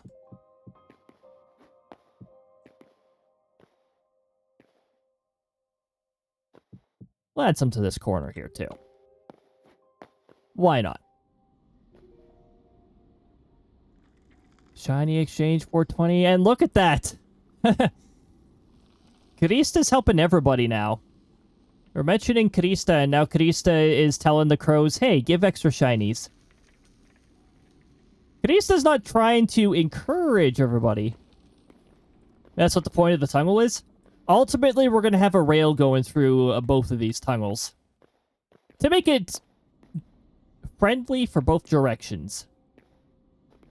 For a moment, I was like, am I building the tunnel? No, I'm building the tunnel here. And here. We're building it here too, but we're waiting for this rat to stop sleeping adorably.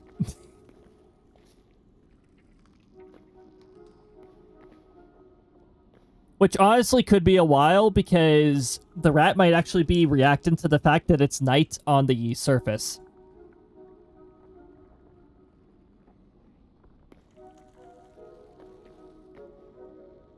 That's fine. I'll leave this singular block of ice for that particular case.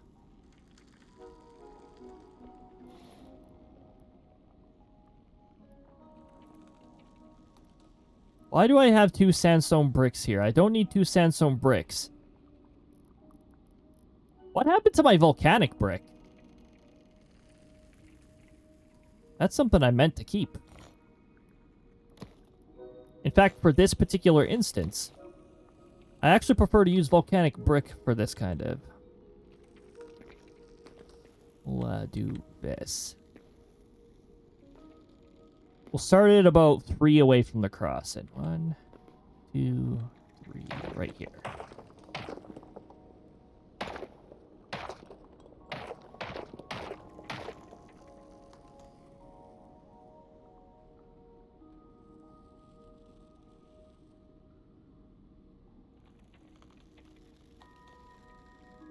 Oh. It didn't get quite as much back. That was a less generous crow right there. Mind you, the Diamendo roll probably added the most to the multiplier. The peach one's not worth anything without a match. The lemon one's only worth 0.05, so most of that probably came from the Diamendo roll.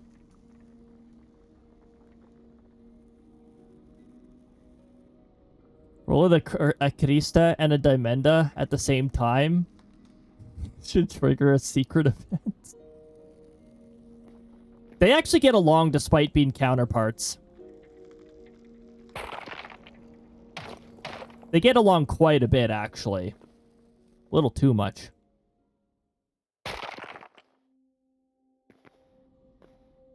Probably because both of their main activities are can be charm related, so they can relate to it.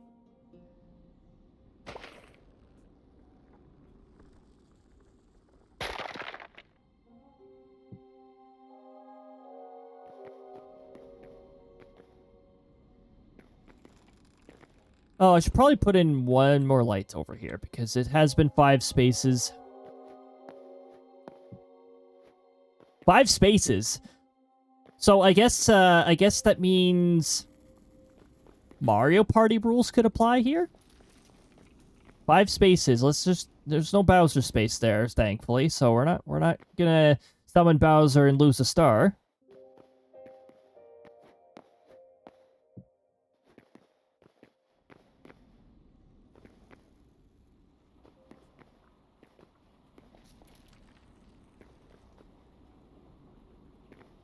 When I was multiplayer in Super Mario Party, which, by the way, don't get that. It's not worth it. Get Jamboree instead. Jamboree's way better. Although, I think the RNG is absolute garbage in Jamboree, but that's just my Mario Party experience. But, oh my goodness. Jamboree overall is pretty worth it. The story is super cheesy, but most Mario Party stories are cheesy. But also, anyways, when we were playing Super Mario Party, with a bunch of others at like a birthday event and all that stuff,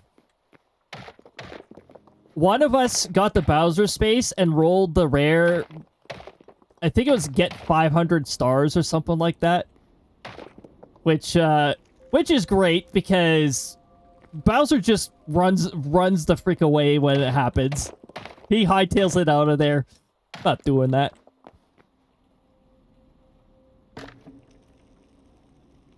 I love that it can happen. I know some people, because it happens so rarely, some people are like, oh yeah, it'll never land on that. Or it'll just change when it happens. And actually, I think on the DS version, it does merely change when that happens.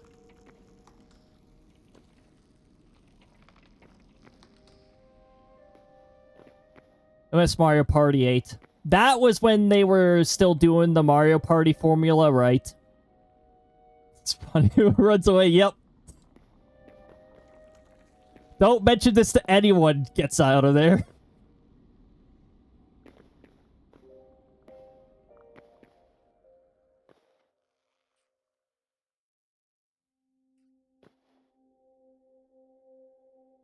Yeah, that was before they really messed it up. Now, Jamboree is a really good attempt at getting back to the original formula. They brought back coins. They brought back coins and stars, which was the fundamental of Mario Party. 9 was garbage. I don't know what they were on with 9 and thinking that it was innovative. And 10 used the same crap that 9 used, so it wasn't much better. They used the stupid mini-star system, which is a sorry excuse, and they got rid of coins. So it was just a really sad, oh, you have this one currency. Yay! Oh yeah, there was no Boo too, which was also extremely dumb because Boo's been in Mario Party for quite some time. 10 was really dumb because there was no independence whatsoever.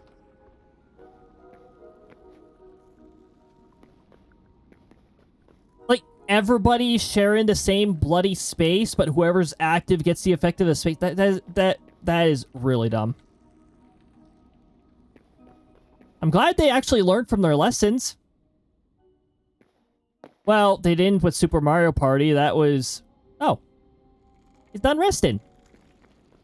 Okay. I'm gonna destroy your resting perch now.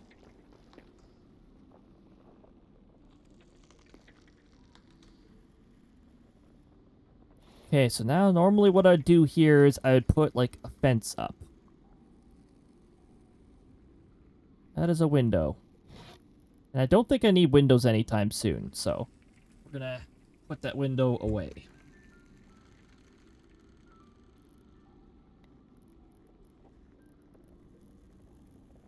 It's fence time. Featuring on the fence. I don't tend to regret buying it. After 9, I didn't bother getting Mario Parties for a little while. And then Nintendo inflated their prices to stupid prices, so now, sorry Nintendo, but you're really slowing down my rate at which I can acquire your games. As appealing as they seem, but you're charging way too much for them now. I can't get them nearly as often as I used to be able to. Have you considered lowering your prices? No? Of course not. You'd have to release another Wii U to consider lowering prices or offering good deals. They even cheaped out on their rewards program. You don't get that little the little like gold points accumulation stuff anymore for that. And what they do to compensate for it? Nothing. They just made that rewards program lame. Well, that part of it. The platinum part is not too bad, except they still they charge you shipping. In the mid 2000s, like back when Club Nintendo was a thing, there was actually like you get enough things or whatever, blah blah blah. There were opportunities to get free merchandise with no shipping costs. Which, okay, I understand why they discontinued that. That would be a burden on expenses, but it was a really good deal.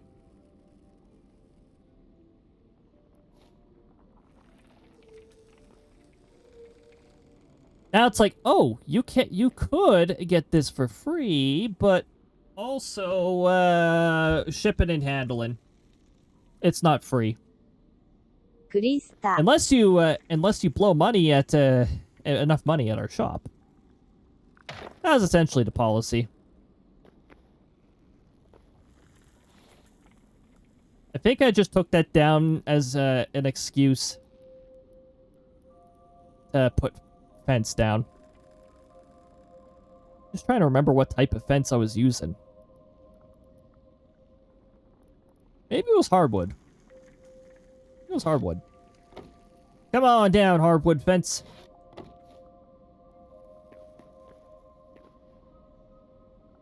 Oh. Arr, me neck.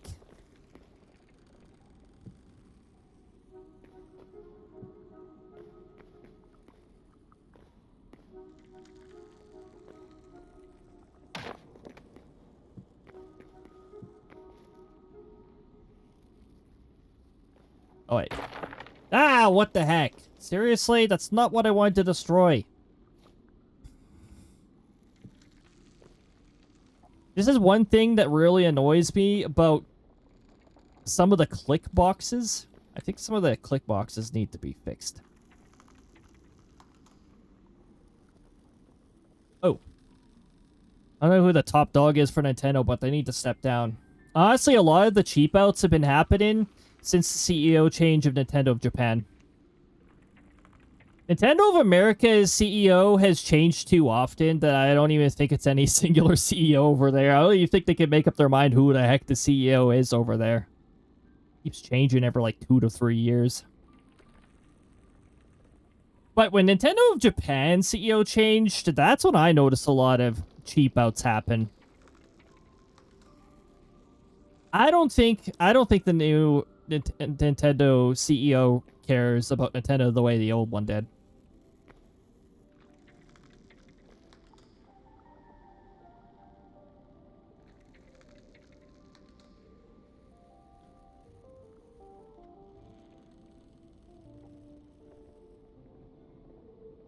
He's not gonna, even when he does, someone else might just make it worse.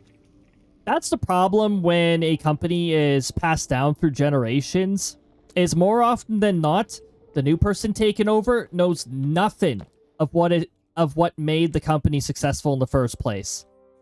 So they just do stereotypical corporate crap and make everybody dislike them just as much as any other corporate.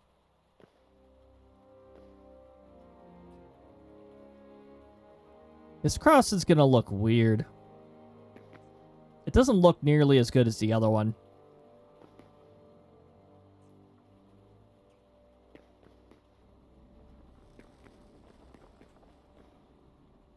But also, this part's gonna have to get walled off. The old cave.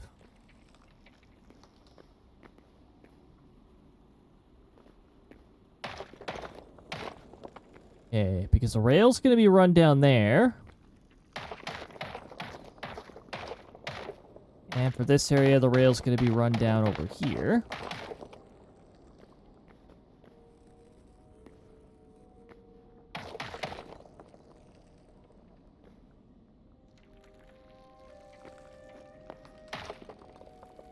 Platform's going to be over here, which is going to be awkward. Okay. I need to shift the path over one. Which means my effort over here is going to go to waste.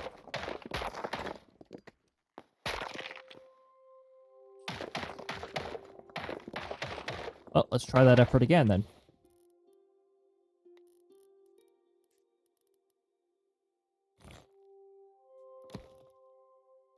Blue ice. Blue ice. Gold dragon. I summon you. Anyways.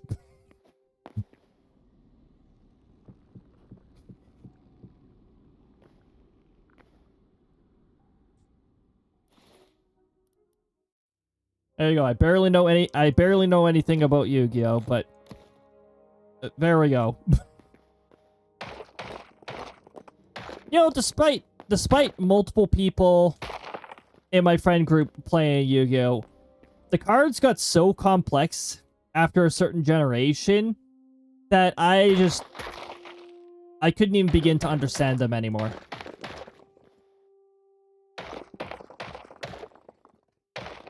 I don't want that there.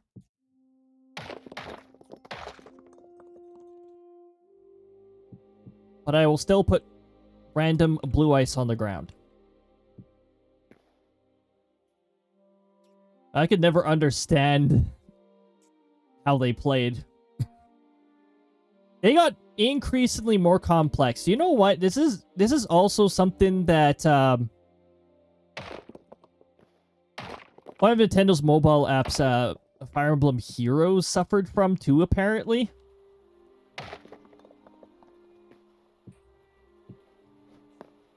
That game apparently used to be half decent considering it was a mobile game. And then it was like, ah, yes, please read these 3 paragraphs to see what this character does. Yes. Am I immune to the effects if I can't read? Or if I don't have the time to read 5 paragraphs per character?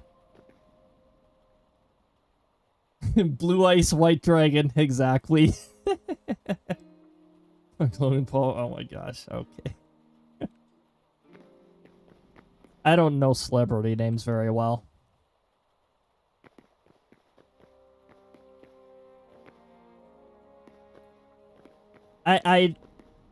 Celebrity, infamous, I don't know.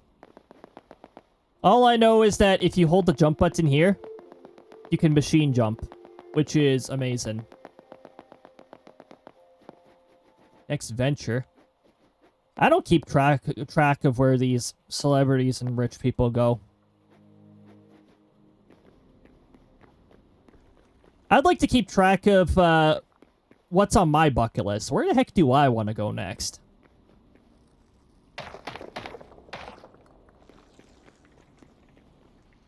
Especially if I am getting the impression that my financial fortunes are turning for the better this year. Like, if they do, where do I want to go?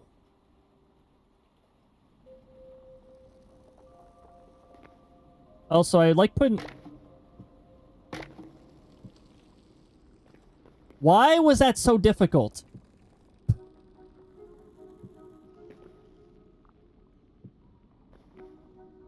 Because fences have really crappy click boxes. Okay, I was actually on the click box that time and it clicked through it.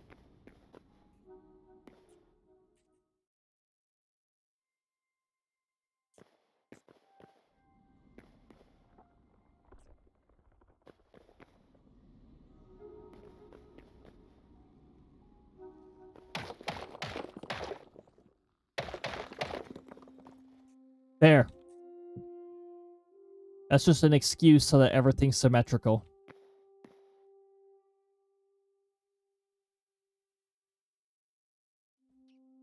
I'll pay attention to celebs anymore. Voice actors I'm a little more aware of, but not a lot. Say anymore as if I ever give a plain word about celebs. No, I can barely remember most celeb names and all that stuff. It's like, yeah, no thanks. I already struggled remembering in social studies the name of people who did this and that in the past.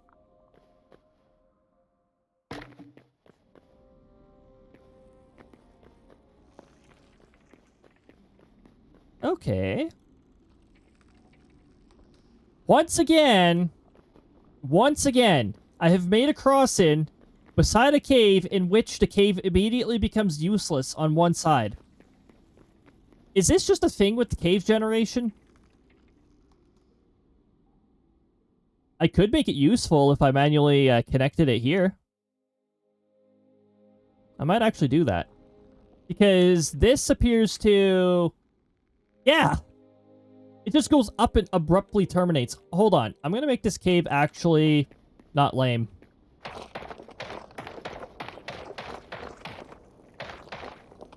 Even though I said we might do some exploration. There we go. Okay, this cave is already very, very much more interested. It now actually connects to something.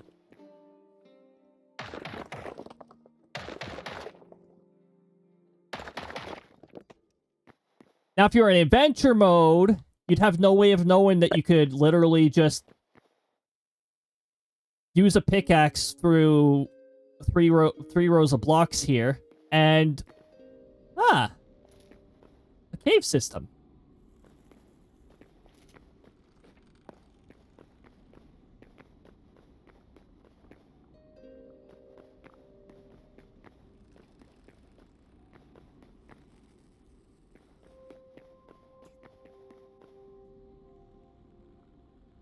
I heard something. Actually, you know what? It was probably the rat. Oh. Or a bat. Could be a bat. There's 3 bats there. Including one walking on the ceiling. Oh, they're frost bats.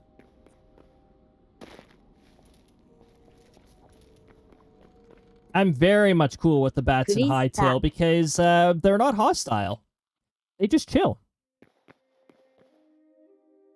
I like chill bats. I like chill entities of any sort. Okay, we don't need the lamp behind a lamp anymore. These were just placeholders so we could see what the heck we were doing. But I do like to change any ice blocks where I'm putting the rail. Because ice physics goes right through the rail. They'll still apply. If it's underneath, if there's ice underneath the rail, you will still slip around as if you're on ice. Okay. This is sort of exploration, I guess.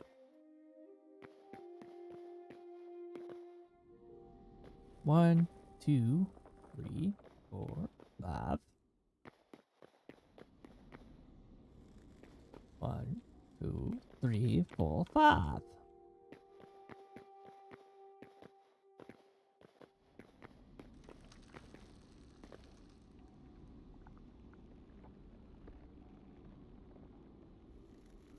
Not like Pokemon Yu-Gi-Oh! Is a different beast. Oh my goodness. Is it ever? It's like a battle of passive abilities. Like, passive abilities, if you like, raise them to like a 15 out of 10. Like, my goodness.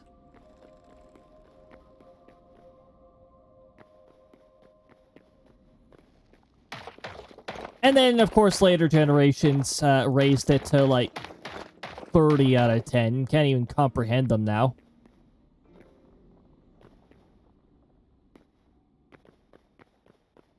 This card does this, but this card negates this, and does this, and this, and this. Oh, but this card negates this, and this card negates that. Okay, yeah, okay, alright.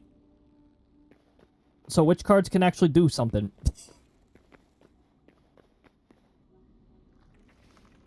Hey! They're a young rat.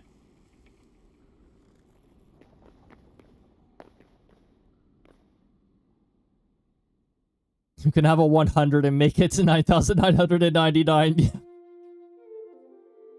Yes, it does not attack me, I don't attack it. Unless I need materials. Even then, I never attack bird kind. I am bird friends.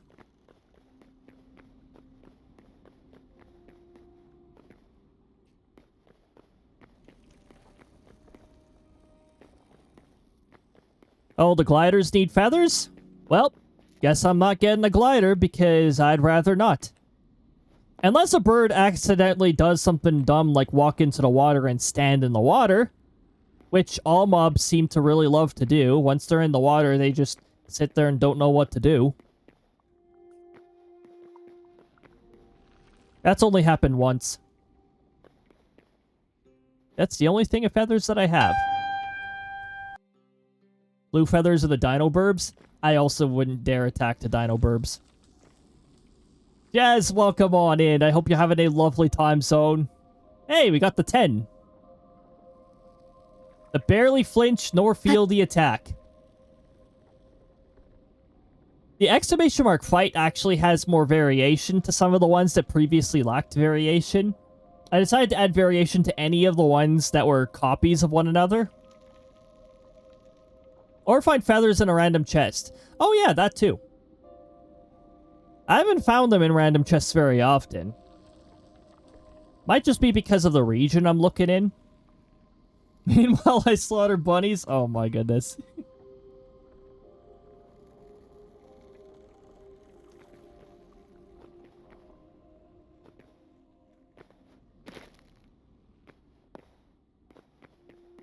I have had to pick up on what rabbits have dropped before, because rabbits have done silly things like get too close to a grizzly bear.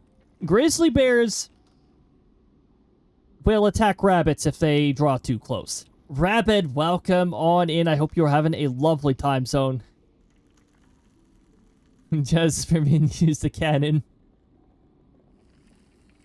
Oh, got a 14 too. No, it was not a tush attack. So far, things are going pretty decent. Hopefully things are going pretty decent over there. Oh, we're actually getting close to 11, so I'm actually not going to be on for too much longer. But so far, we've been chilling in Hytale. I think before we finish, we should probably get some rail put down up and past this little crossing here. That doesn't look quite as good as the other crossing. Might take a while to do. Also, we haven't carved out our obligatory doors. Never know what I put in the cannon as ammo. Oh. Okay, light. Extra singular light, you can go away. I don't need that. That can go there. I don't need the blue ice right now. What I need is some rail. Don't need the fence anymore. Whoops. Whoop. Go back there for now. I just need rail. Solo world or the lagoon one? This is my solo world. I usually do solo world when streaming. Otherwise, it could potentially lead to community conflict, and I don't want to do that. Doot, doot, doot. Doot, doot, doot, doot. Well, that, and if Hytale releases another update that changes 2 kilobytes of data, the entire server goes down, so there's that too.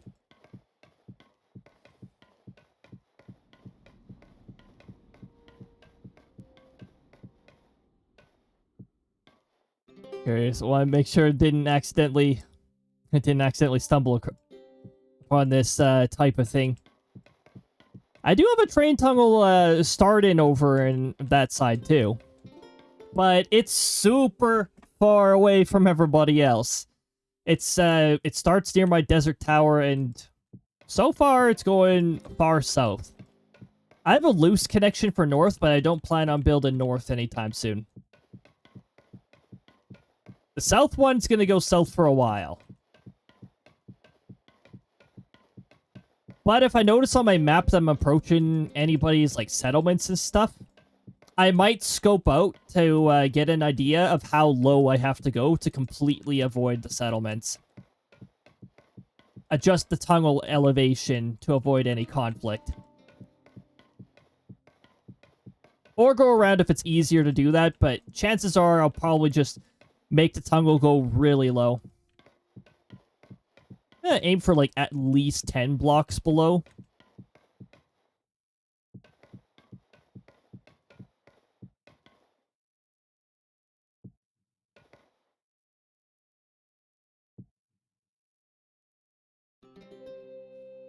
I want Optic to build me a mansion in my second portal location, far from people too.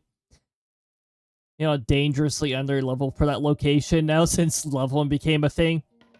Yeah, certain enemies have become much more of a pain in the arse with the leveling too, because it scales some things. I think mostly their HP. I'm not sure if their attack is actually scaled. They seem to hit just as hard as they did before. But maybe I was just in an area, a bit of a weaker area when I was dealing with some of the more annoying enemies. And the wasp, I usually fill them with arrows before I deal with those stupid things. I prefer not to... There was actually one scenario where I actually had the honor of beating the crap out of one with a sword. And that was because it was close to a hill, and it happened to be at the height that the top of the hill was.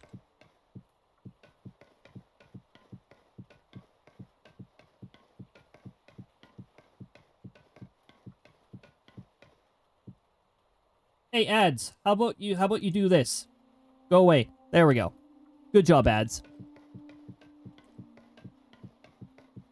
No ads. Oh, also, no raids. No raids.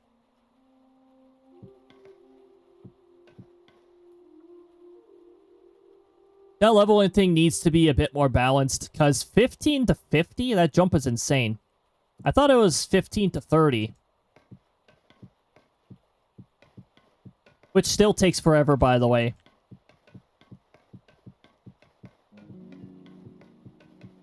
The overall level thing, it takes forever to level up on that.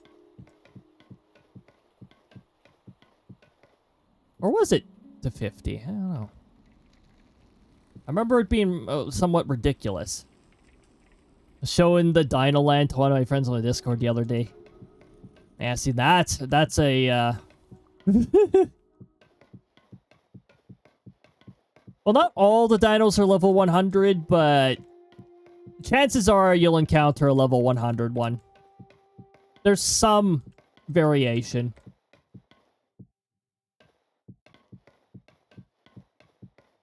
I didn't even get anywhere near those poison plants. I heard enough tales about how they were bullshit, so I was just like, yeah, no. We're just not gonna deal with that.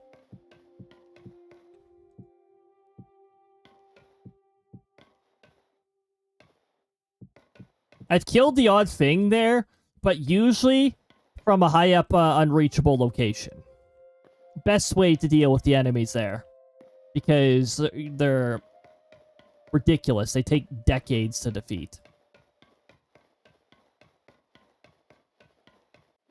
See how low damage we deal? I feel like we deal this kind of, like, really low damage regardless of what weapon we have with the leveling system. And then I come here, and to be fair, this is a Oxium longsword, which you can't really get outside of creative mode. But it deals like 115 damage to an enemy. It actually deals damage to an enemy. It doesn't deal a measly 11 or... It'd probably just deal like maybe 28 damage. With the scaling that's going on. I think the scaling's a little over the top. Top geared weapons that are not modded, and I do next to no damage. We also need better arrows.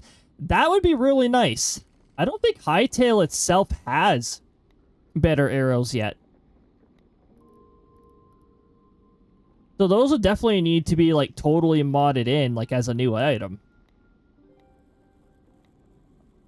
Oh! I tried one of these shard things out. They're a work in progress for a reason. Don't bother. Don't waste the resources on them. There's literally nothing new in them. A Krista and a Sector Leader Mistleaf. Well, those two alone make a really good multiplier. But also you got a Cherry, so that's a pretty good return right there. 5,006 shiny pieces. Oh, come on. Really? You did get the bird buff back, but... Dang. Little over 50% return on that. Not having a bad month. 21,000. Yeah, doing pretty good. Ooh, Auntie just got double back. From getting a match in Waluigi. Who knew Waluigi could be so lucky? We are approaching that point where I should be sending you off somewhere else. So I'm going to take a look at who the heck that could be. Okay. Not somewhere I've just sent you to.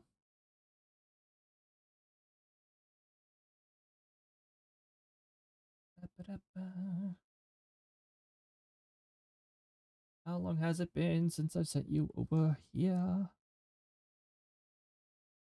Okay, show me raids only.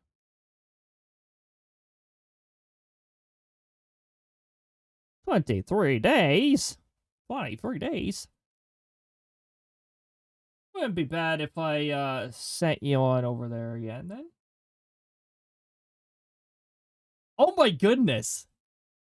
Okay, for a moment, I thought they were playing the latest Resident Evil. I'm like, yeah, lots of folks are. They're playing the first Resident Evil. Oh my goodness.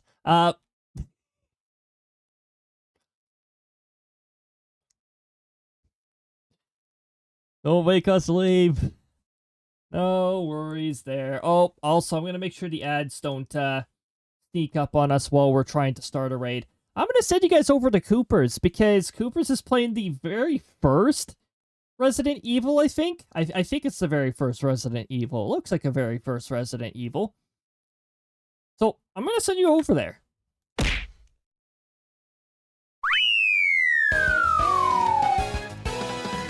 Everyone in their moments on Retro Rewind. Oh, it's so bad.